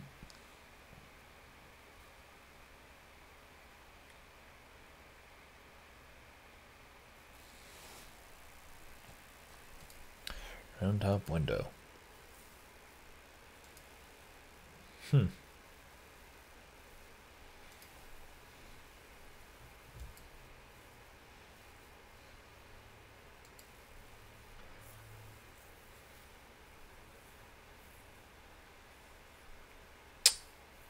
Square light.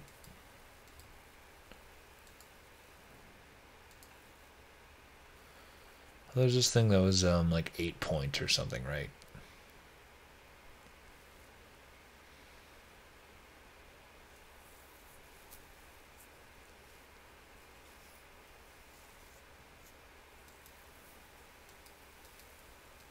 Street lamp 4-fold, right? That's it.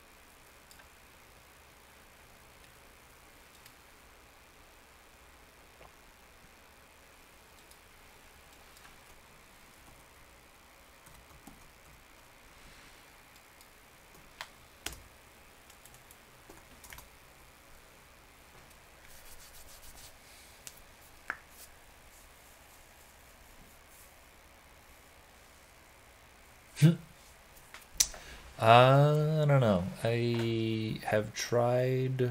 I mean, like, I have the solo game idea that I think I've mentioned prior. Um,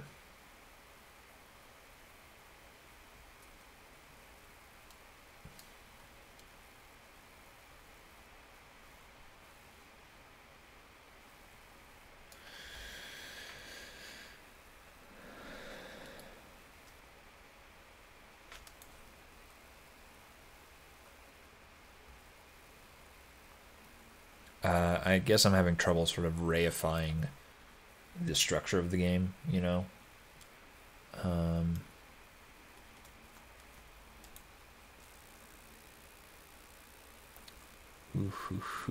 Look at that. Beautiful. So yeah, if I kind of do that, it'll be more in line with what's going on here. Yeah, just kind of having trouble making it into a thing. So I've definitely, spent time specializing as a level or technical designer, and because of that, it's sort of easier for me to slot into a team and basically be like, okay, I have these few things that I need to do, and I'll do that.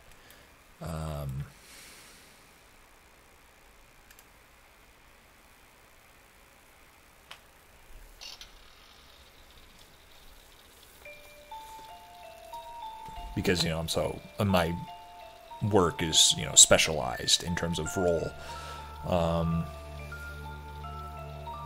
I definitely want to give the solo thing a go, but or the project lead rather as a go, because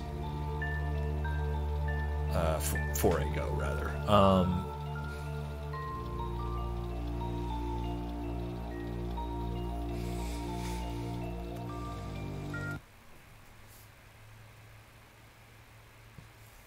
Because Lord knows I could do design, but I can't really do art, and I can't really animate.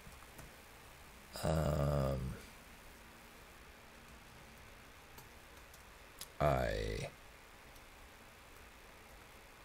could do sound, I think, but I'd rather leave that to someone who knows what they're doing.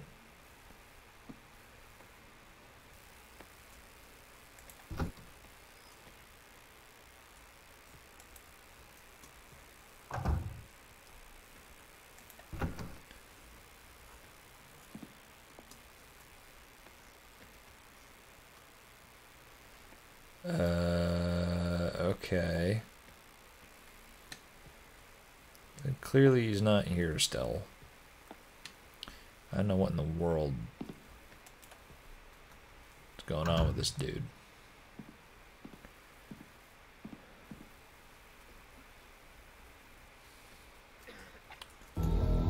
So, yeah, if I pay attention to... Oh, yeah.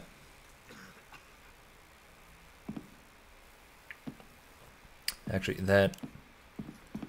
If I'm standing, that bright orange of the street light, it's like barely not getting clipped by the bottom of the window there. So I think I might want to raise that up a bit.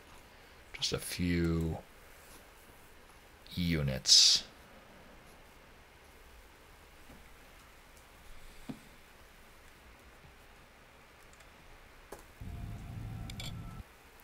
Then I just want to know where this guy's going. What's the deal with this guard?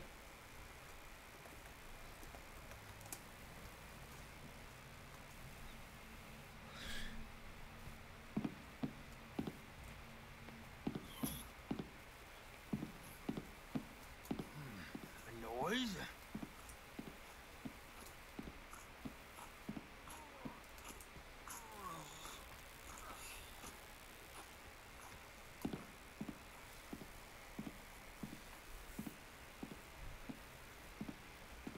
Do I see something?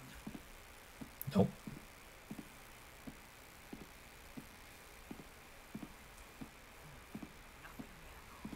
Nothing.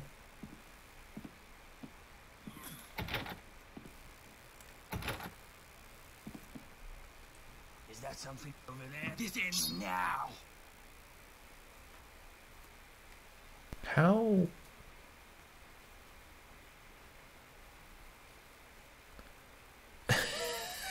Bloody bastard. He's gotten away. What? How did this? Like, what's happening? Oh my god. How'd you get down there? Me a good haul after this. I hate this shit.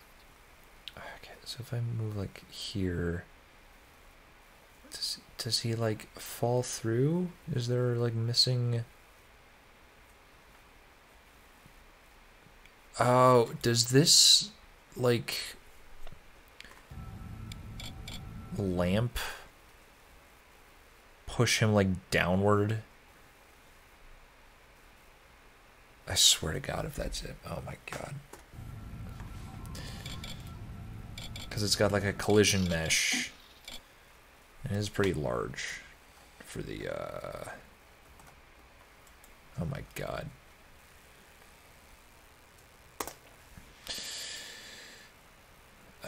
Actually, let me just not put a lamp mesh there for the time being.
Yes,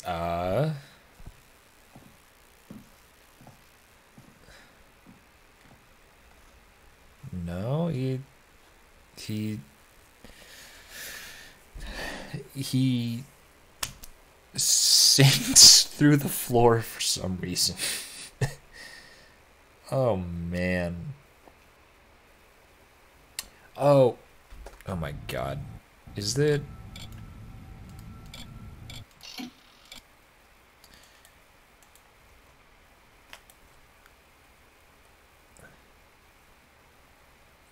Jesus Christ. Oh, God. I copied him when he was at a lower elevation. And then I just moved him to this position. And I didn't raise him up to not just intersect with the floor. That's why he's falling through.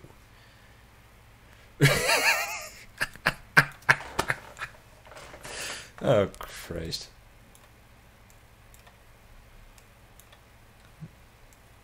I've got it, boys.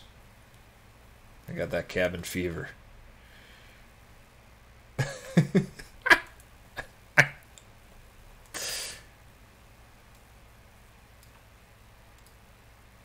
Okay, we're good.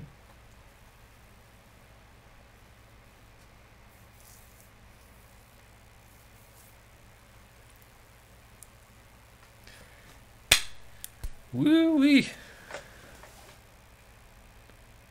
You know, we have fun here.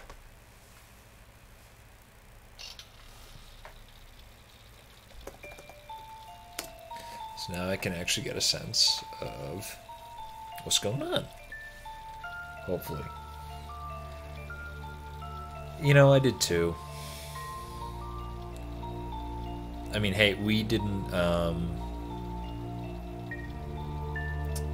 we weren't able to see him pathing around upstairs while the mesh was still there.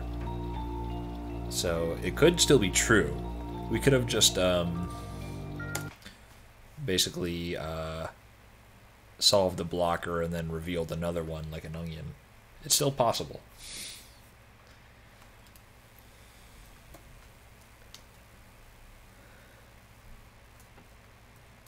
No, it sounds like it's working now. Yeah, he just closed in there.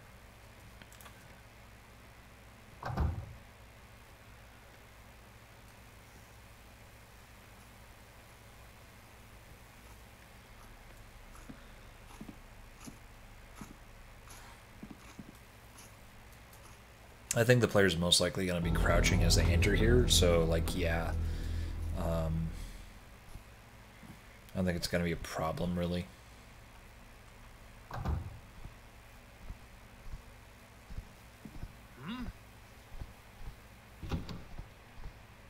That's something, I'll bet. I'm gonna piss on you. How'd that? Okay, so clearly he needs to be less visible, or we need some way of making the player less visible here, which is, well, I don't think we can do that because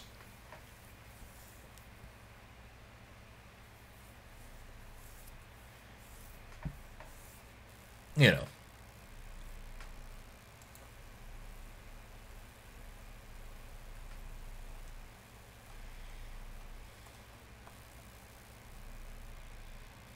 Break homework to finish. Oh god, yeah. Please go do that. Don't let me distract you.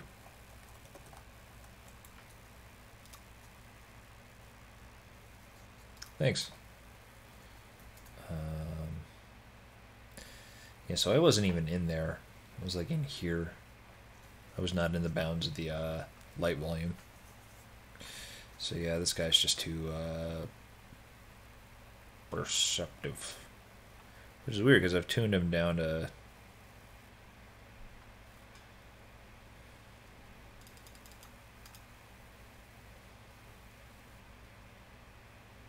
80.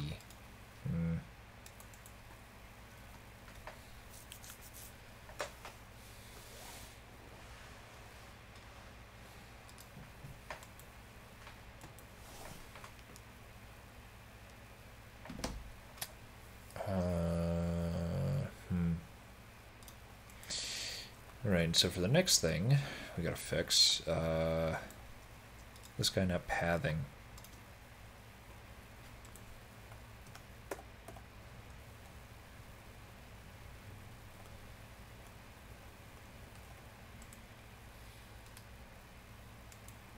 Alright, when I change his...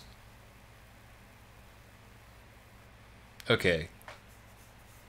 So I think there's a spawn art here called Dot Patrol.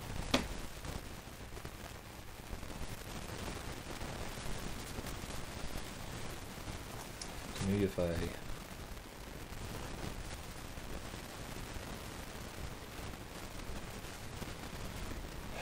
one of two matches... Restart Patrol and Restart Patrol. I don't know if that'll work. id AI, and that's just the general list. Pardon me. I don't know, it's worth a shot.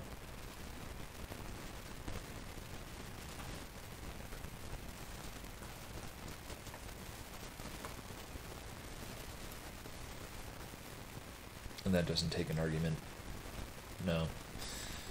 Okay.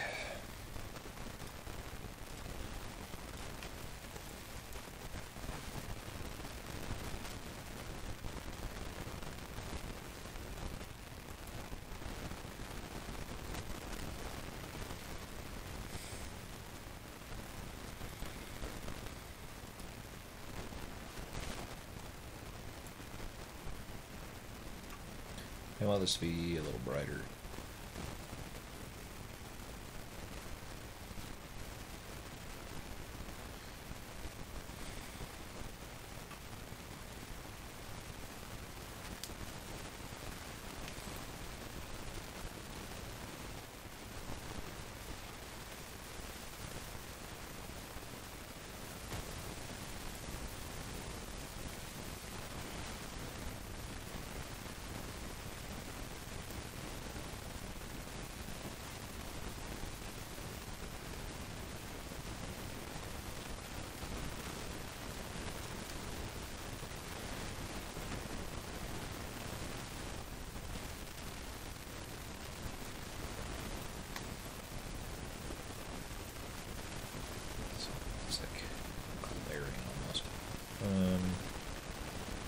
Right, I don't need to worry about that now.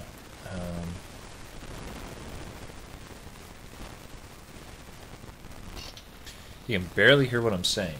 Well, I mean, I'm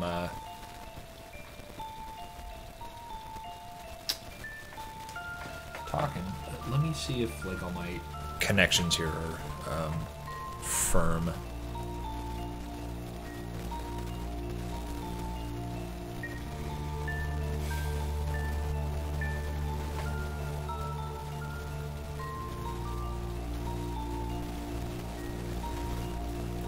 Major static. Interesting. Okay.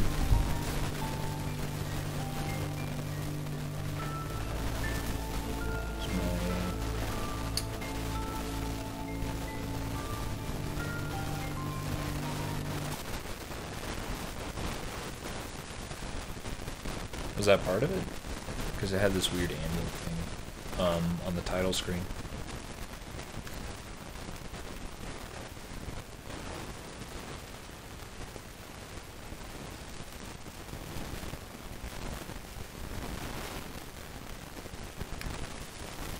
Even worse. Wow.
Hey, well that got fixed. So that's good.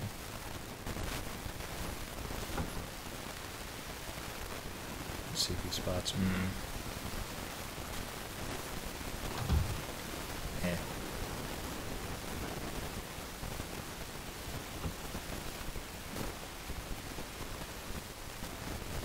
I'll piss for our work.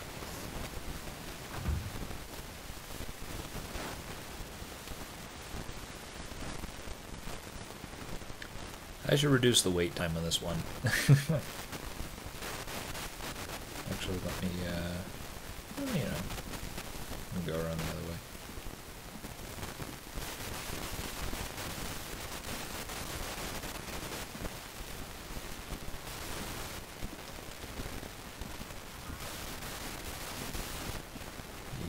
Yep, okay.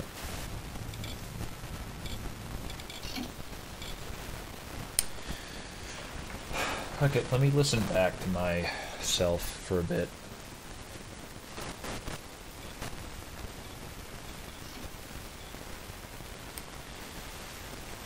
Okay, let me listen back to myself for a bit. Wow, okay, that's not good.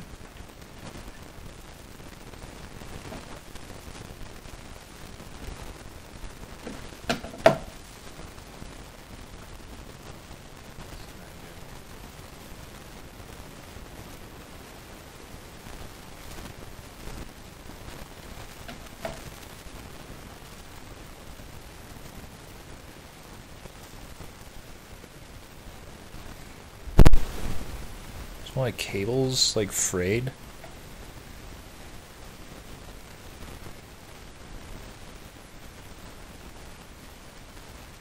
It's more like cables, like frayed.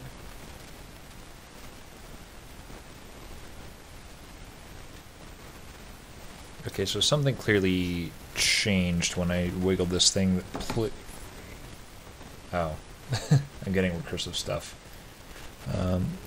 Clearly something like popped a little bit when I adjusted the thing in the USB port.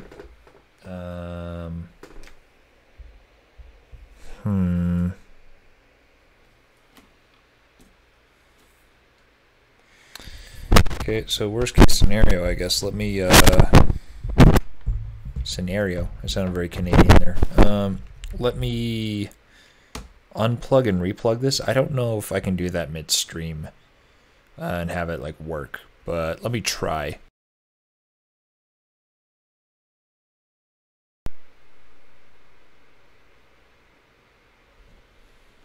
Oh, what? Really? Really?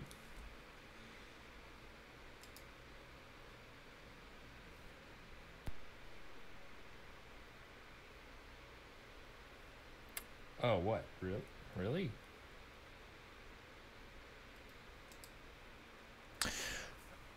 This is interesting. Okay, so what was going on there is that my it looks like there was the cable that was like running right below where the audio interface plugs in to the side of the laptop in the USB port, like the XLR cable, and I think maybe the power cable to the laptop were running under there. So I don't know if that was yeah,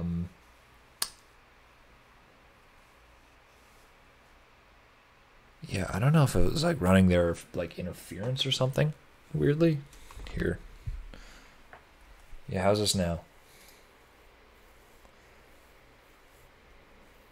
Yeah, I don't know if it was like running there like interference or something weirdly. Here. Yeah, how's this now? Okay, happy day. I need to use the restroom again for some reason because I am weak-willed. So I'll be right back and enjoy this improved audio quality.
Yeah, that happens.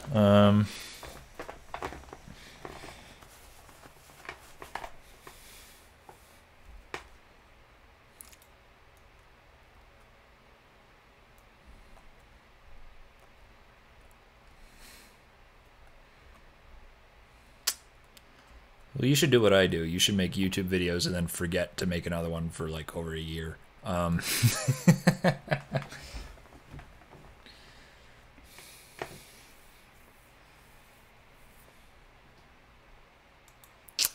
right, so I said in the episode description here that I would actually do stuff on the ground floor, and I've not done that yet. So what the hell is wrong with me? Nut. Yo, Nut, how you doing?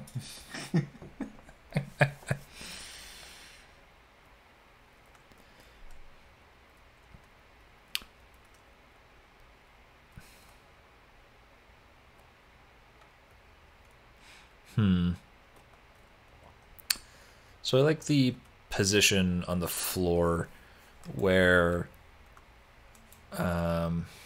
this room is extra distant socially, I would imagine. Yeah, editing is kind of the big hurdle.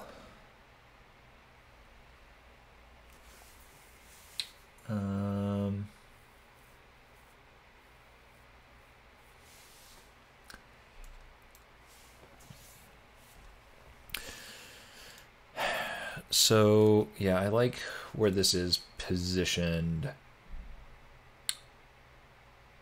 I just want to I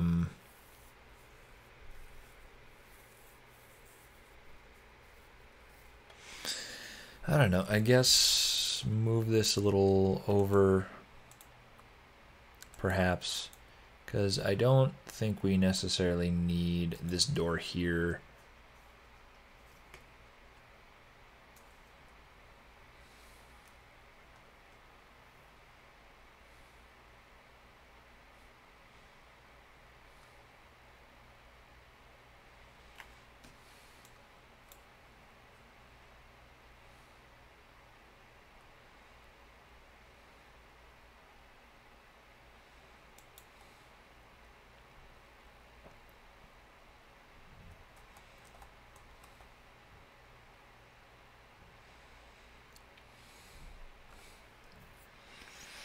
So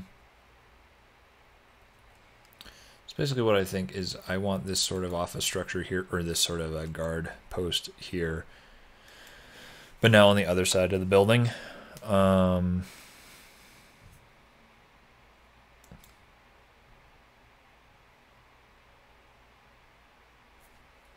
want to mostly keep this hallway here, move into here basically, and sort of allow the player to exit here as sort of a reward for like coming down this hall and going through, I think, a higher difficulty area, because we can just have the guard basically like be able to view out this door.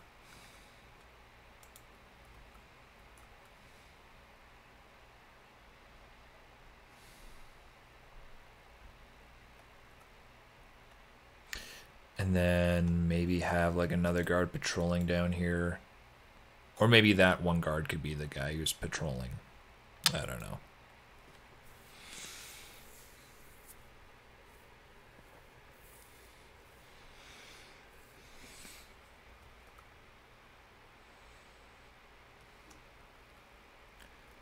Or, interestingly, I think this could be locked. Well, it is locked. We could have the key visible through a window into this guard area, and as well as the guard himself. And then it's a question of moving over here, basically drawing him out and then either using that opportunity to sneak through, get the key, come back out, and unlock this, or just simply moving past here and unlatching this window and opening a second avenue, basically. I like this. I like this. And then because of that, we got to do something with this space, and I think that'll just be sort of a hangout waiting area, maybe, which will kind of loop around, and will create a nice loop for the player to, again, sort of ring around the rosy. I hate to keep using such a childish term for what's going on here, but you know.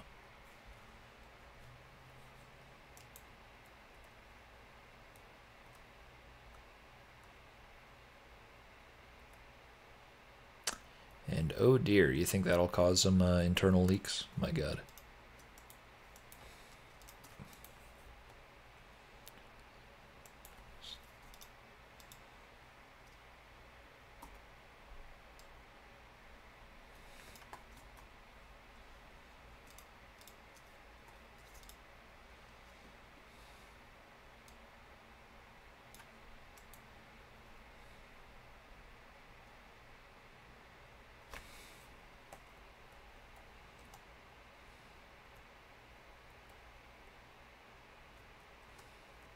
Oh, but that's...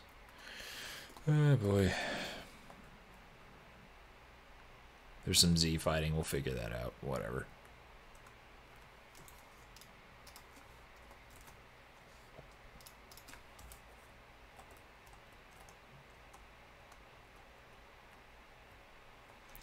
These are the same elevate. Yeah, that doesn't matter.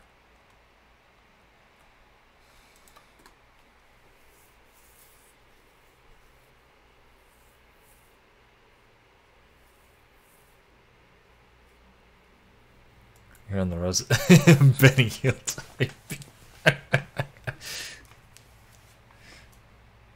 The Benny Hill theme. Trap remix.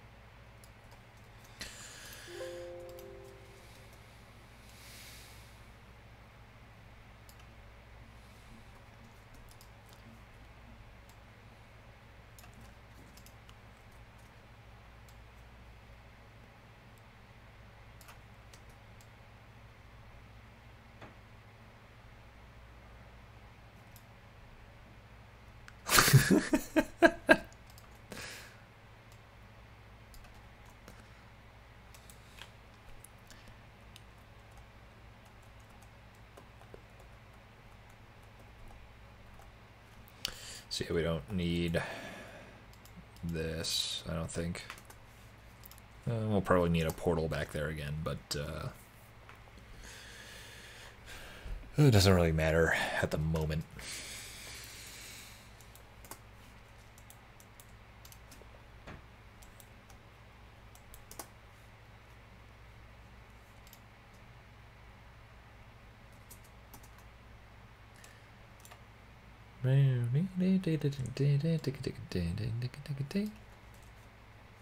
Damn, son, where'd you find it?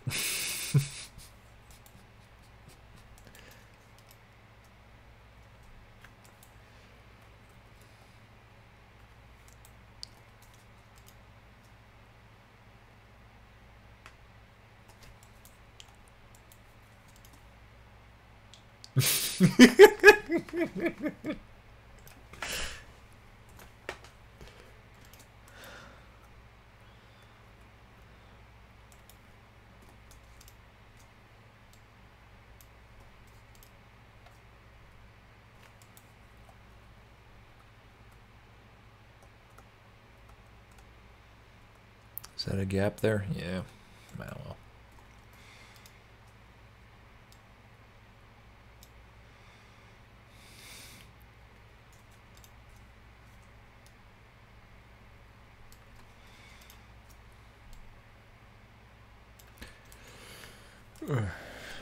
Leak averted. Beautiful.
Okay, so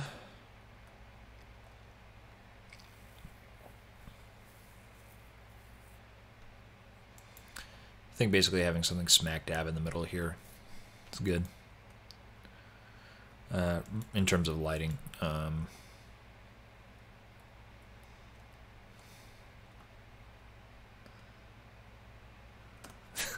this is certified.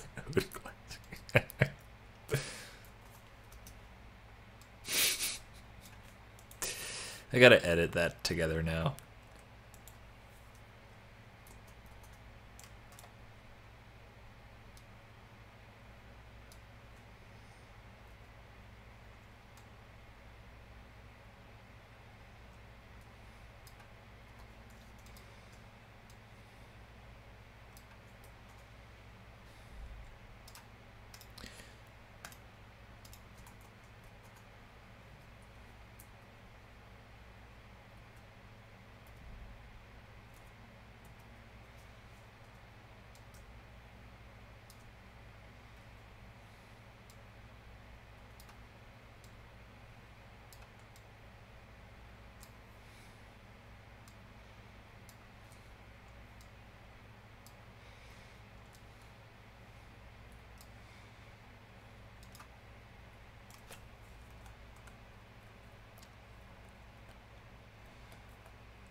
Oh boy.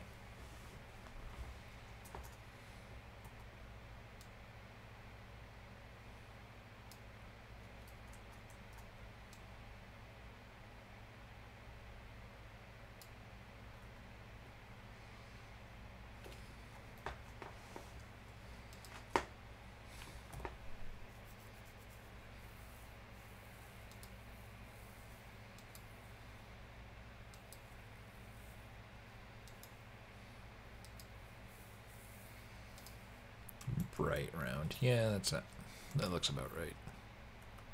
Or looks better, I guess.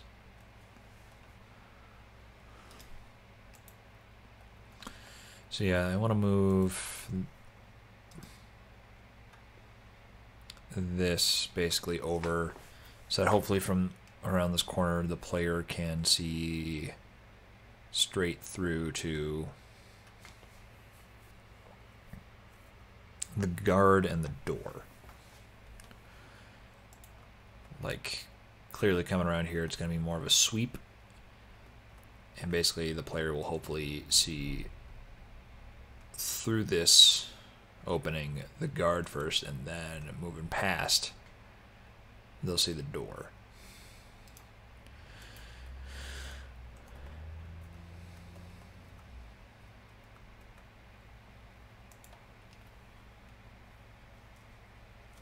Although actually at this angle it's kind of tough.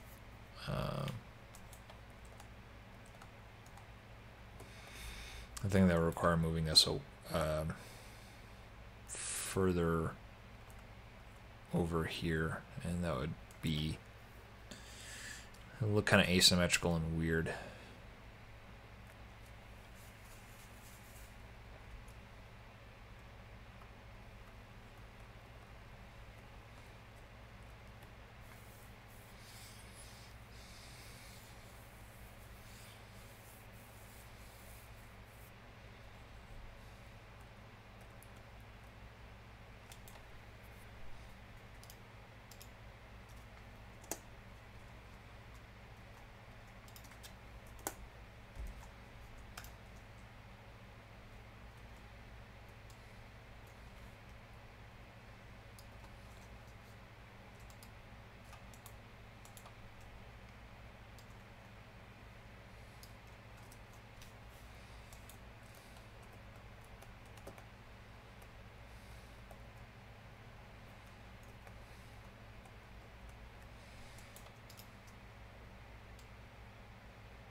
This is also quite thick in terms of the wall thickness, but yeah. I think I want to move this in, maybe.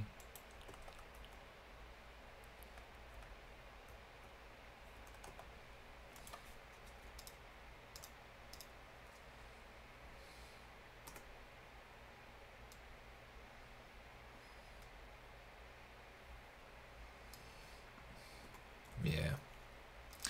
And hopefully I can actually reduce this and not have this look so bizarre of a landing.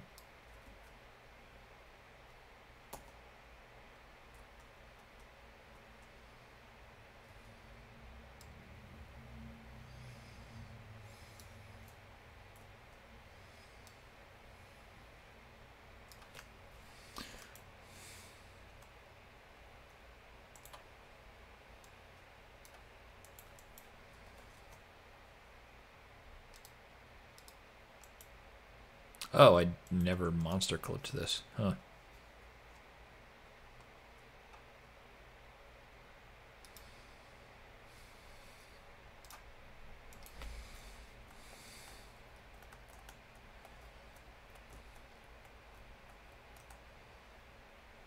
Oh, what?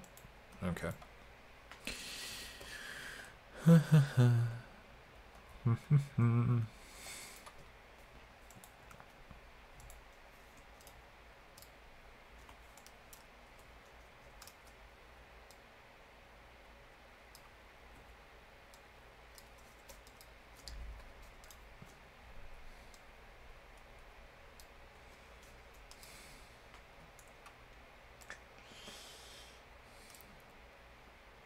The weird lumpy shape.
So if I hide that for a bit.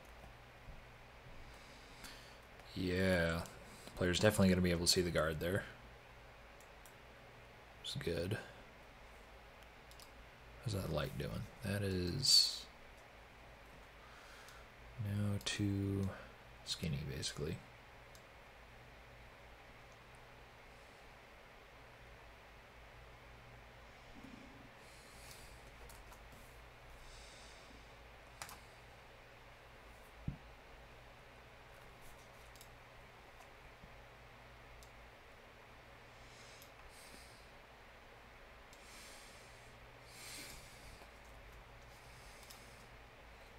Let's just extend this.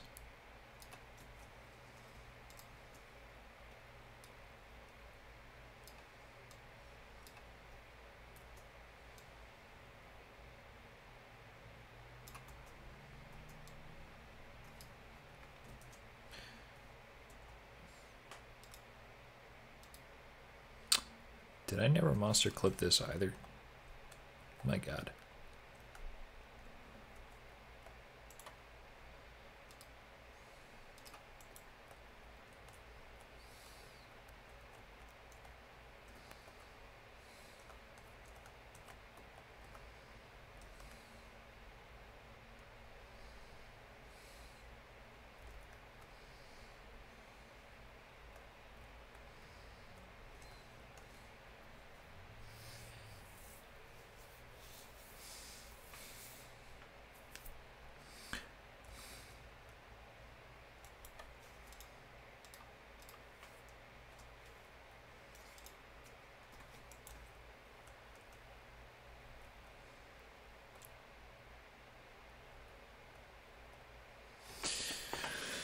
Well,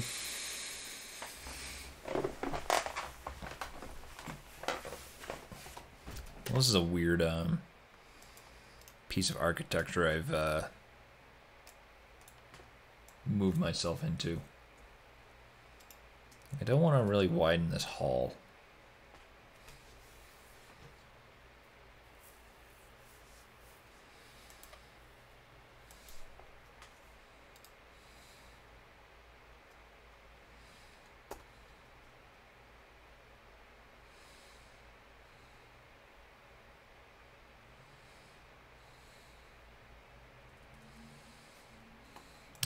Maybe if I... whoops. Maybe if I actually got rid of this and I moved the side of this room out.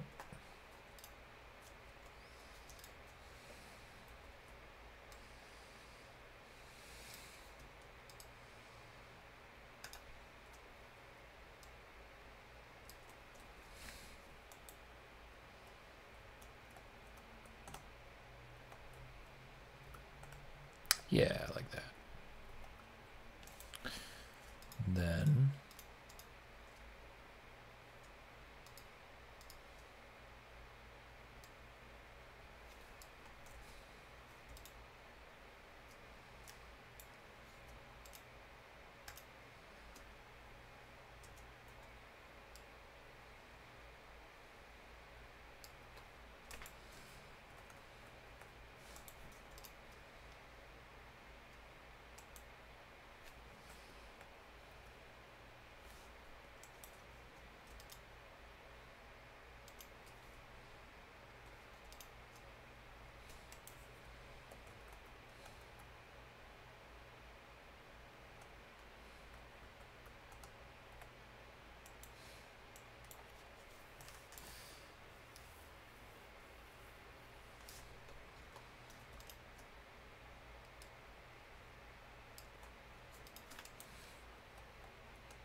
Actually, yeah, I should move this out more.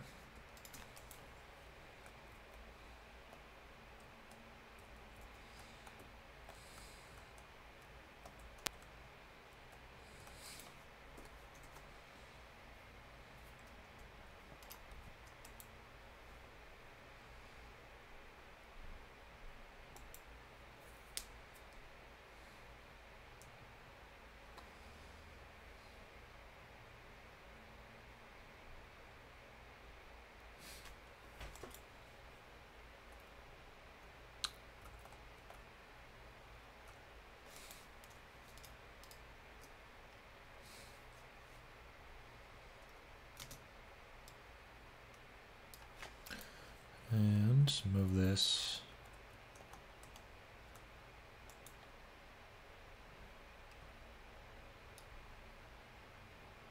Right about there.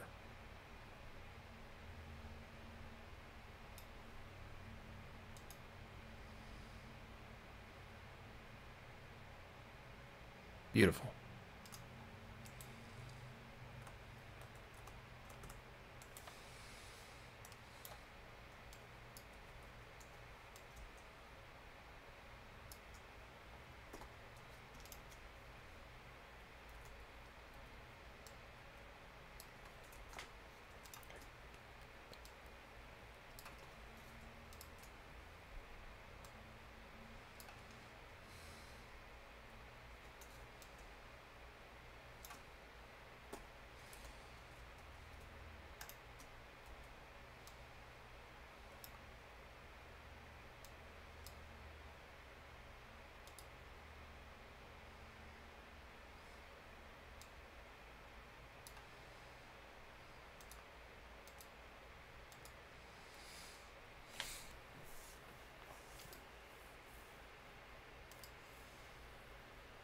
Whew.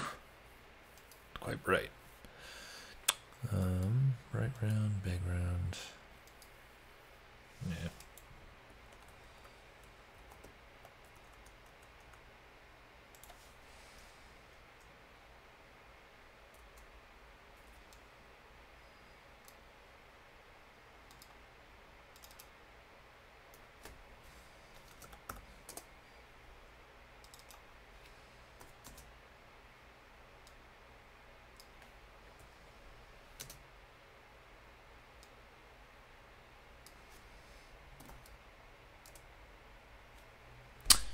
And I did it again somehow.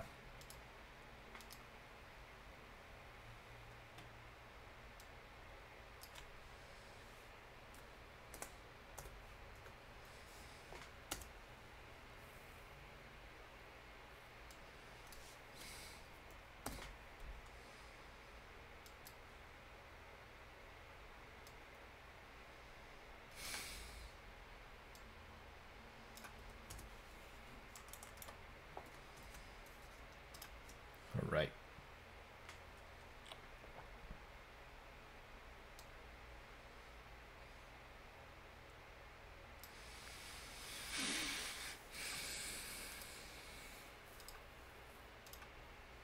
Bright round.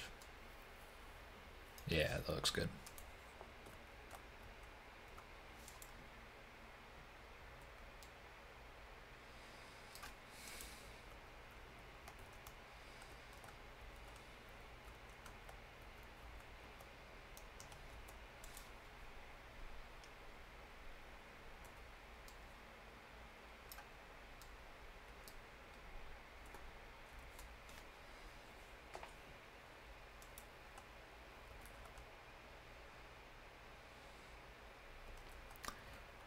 It's funny how cylindrical this looks.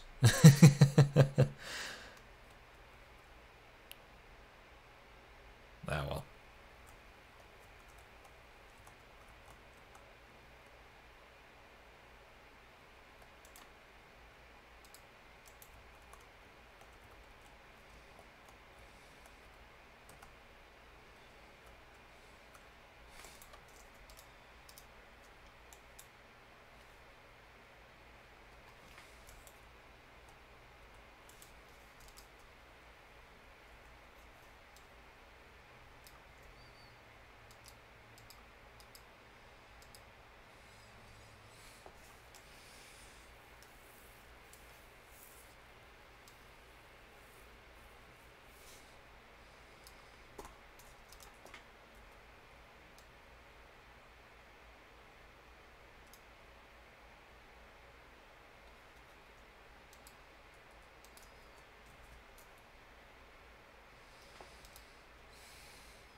pretty good. I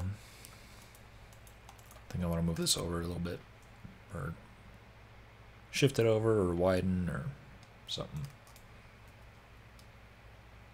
Because I want there to be more of a vantage point. We're seeing the guard there.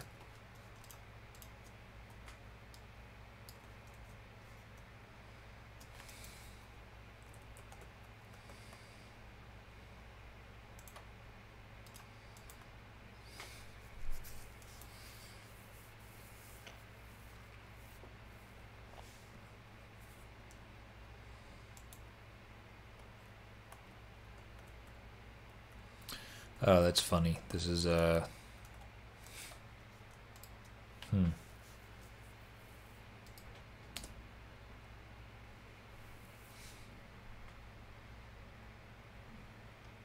sticking out from the exterior.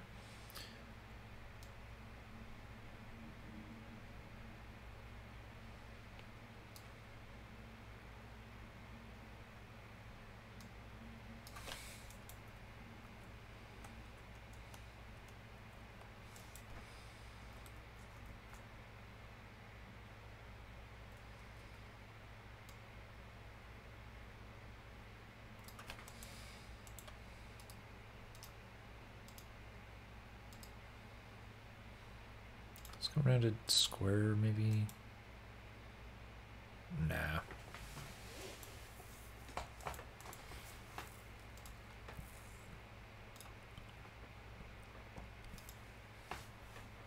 I think I'm discovering a lot about projected textures this week.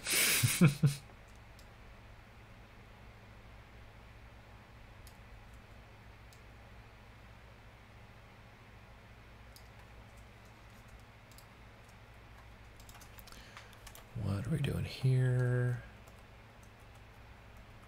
And okay, so still kind of getting some light bleed through there, but not a ton.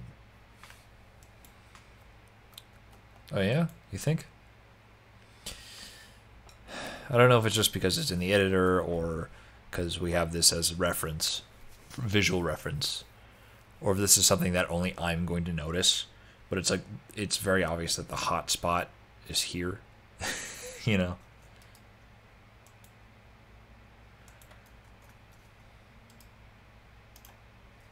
And then again, this is, now because this is a little brighter because of the projected texture, we don't have to intersect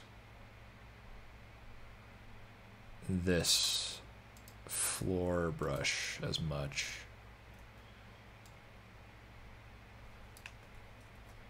Yeah, that looks pretty good.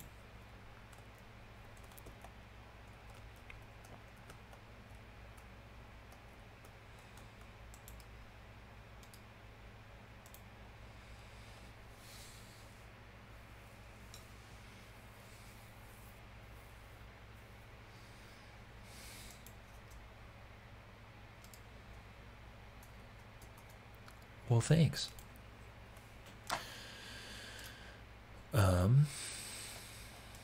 So yeah, we're gonna need a light through here.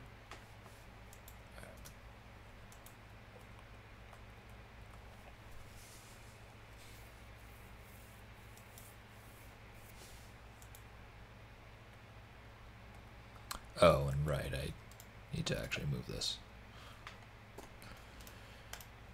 Gotta move this guy.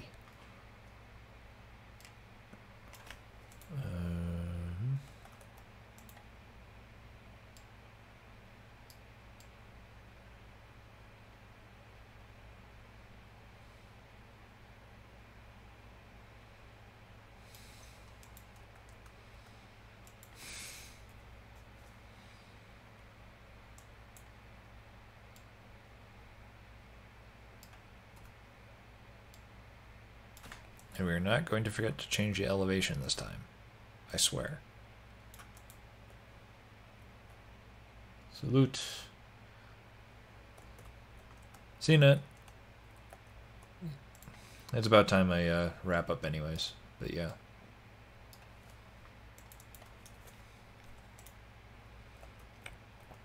Well, if the guard sits down, oh, well, I should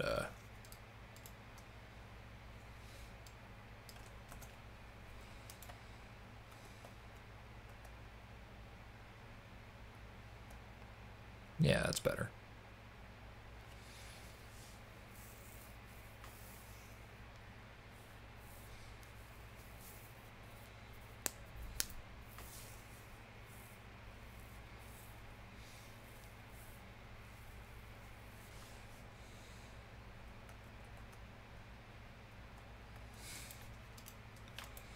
Maybe if I also elevate this room, that'll be good.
Did that not convert to func static because it was in the middle of a autosave? Wow.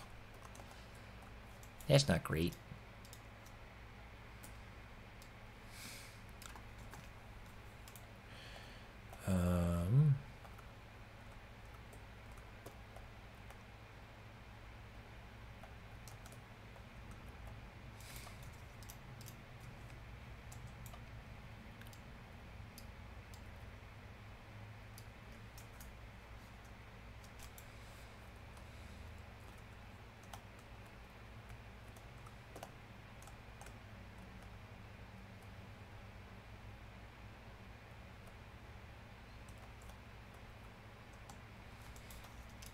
Yeah, and I'll widen this a bit.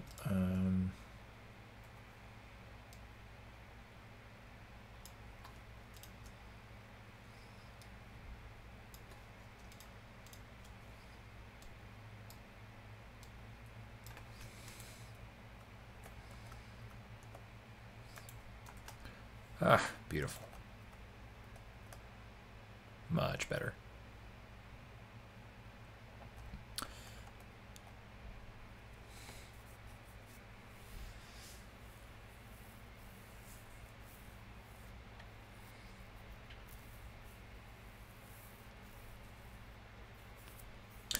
Maybe it would be interesting to have sort of a back room here, and then a wall, and then an entry there, and then on this wall, like right behind the guard, that's where we'll have the key rack. So basically the player can walk over here, see that there's like a bunch of keys on this wall, and then that'll prompt them to come around here, and then through this they will get in close proximity to the guard and risk themselves, basically. Put themselves at risk. You know what I mean.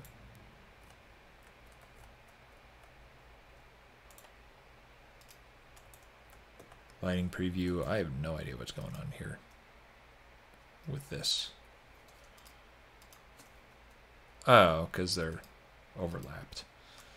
That's why.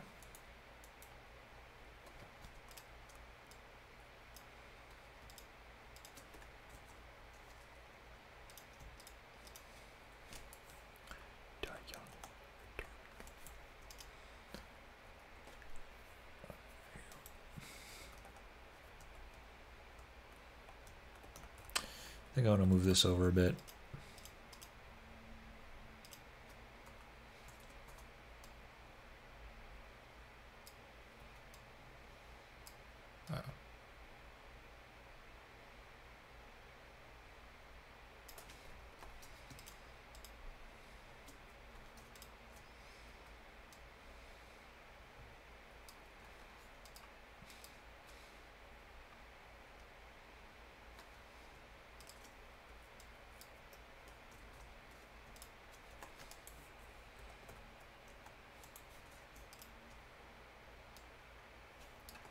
That.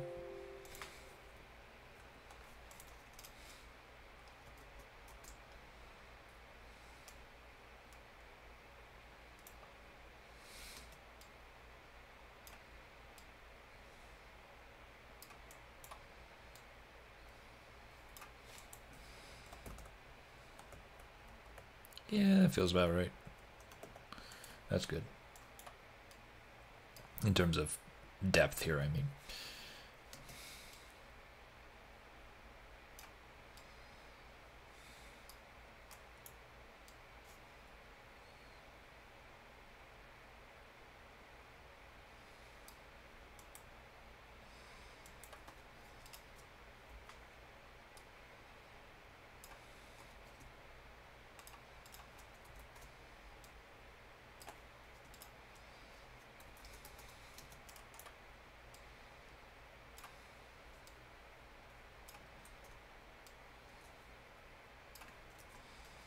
Something like that.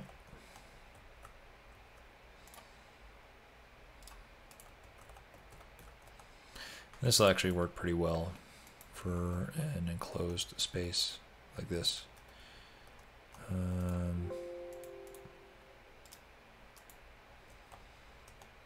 Basically, we're just going to put another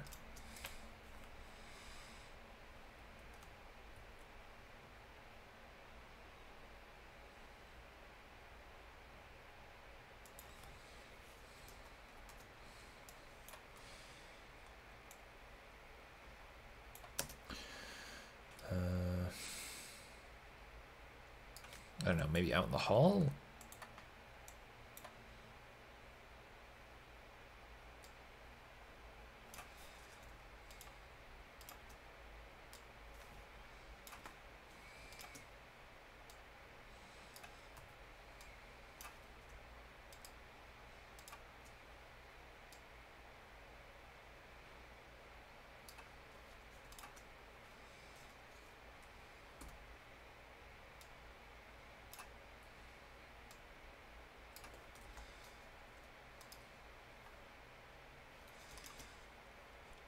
I think with this we can do a square, rounded square.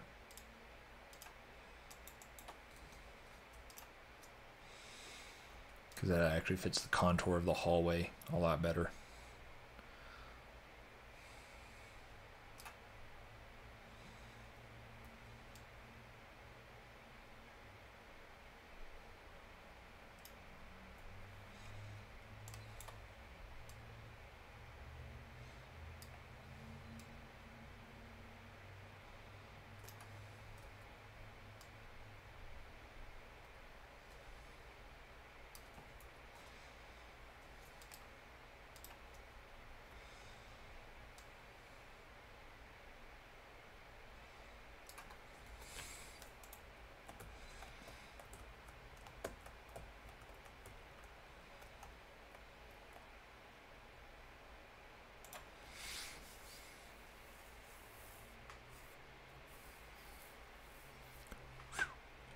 Look at that. Actually, I think, I don't know.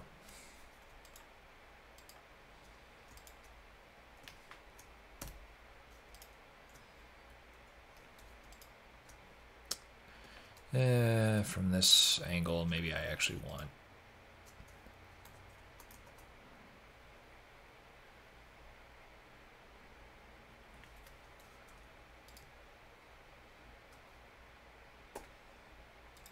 something against that back wall instead of out in the hallway here.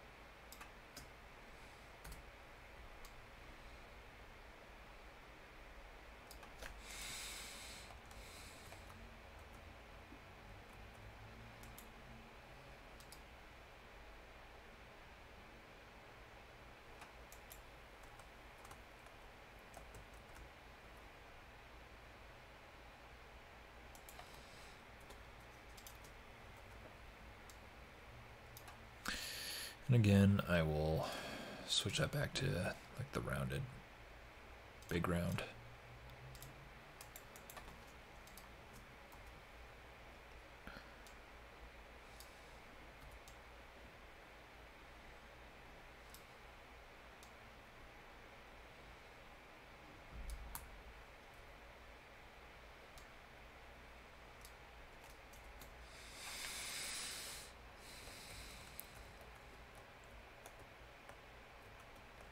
And boom, we get some slivers of that there. Oh boy. So I think we've got a pretty decent layout here. Went a little longer this week. I think it's about time I did that at least once to make up for all the other times I've ended early. So yeah. Actually, I'm really digging the progress we've done today.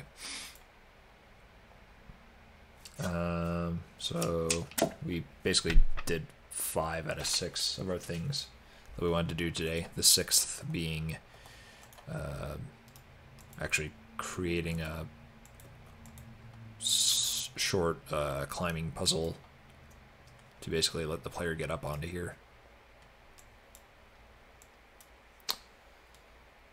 Yeah, just move that guy back, and then we'll have more room for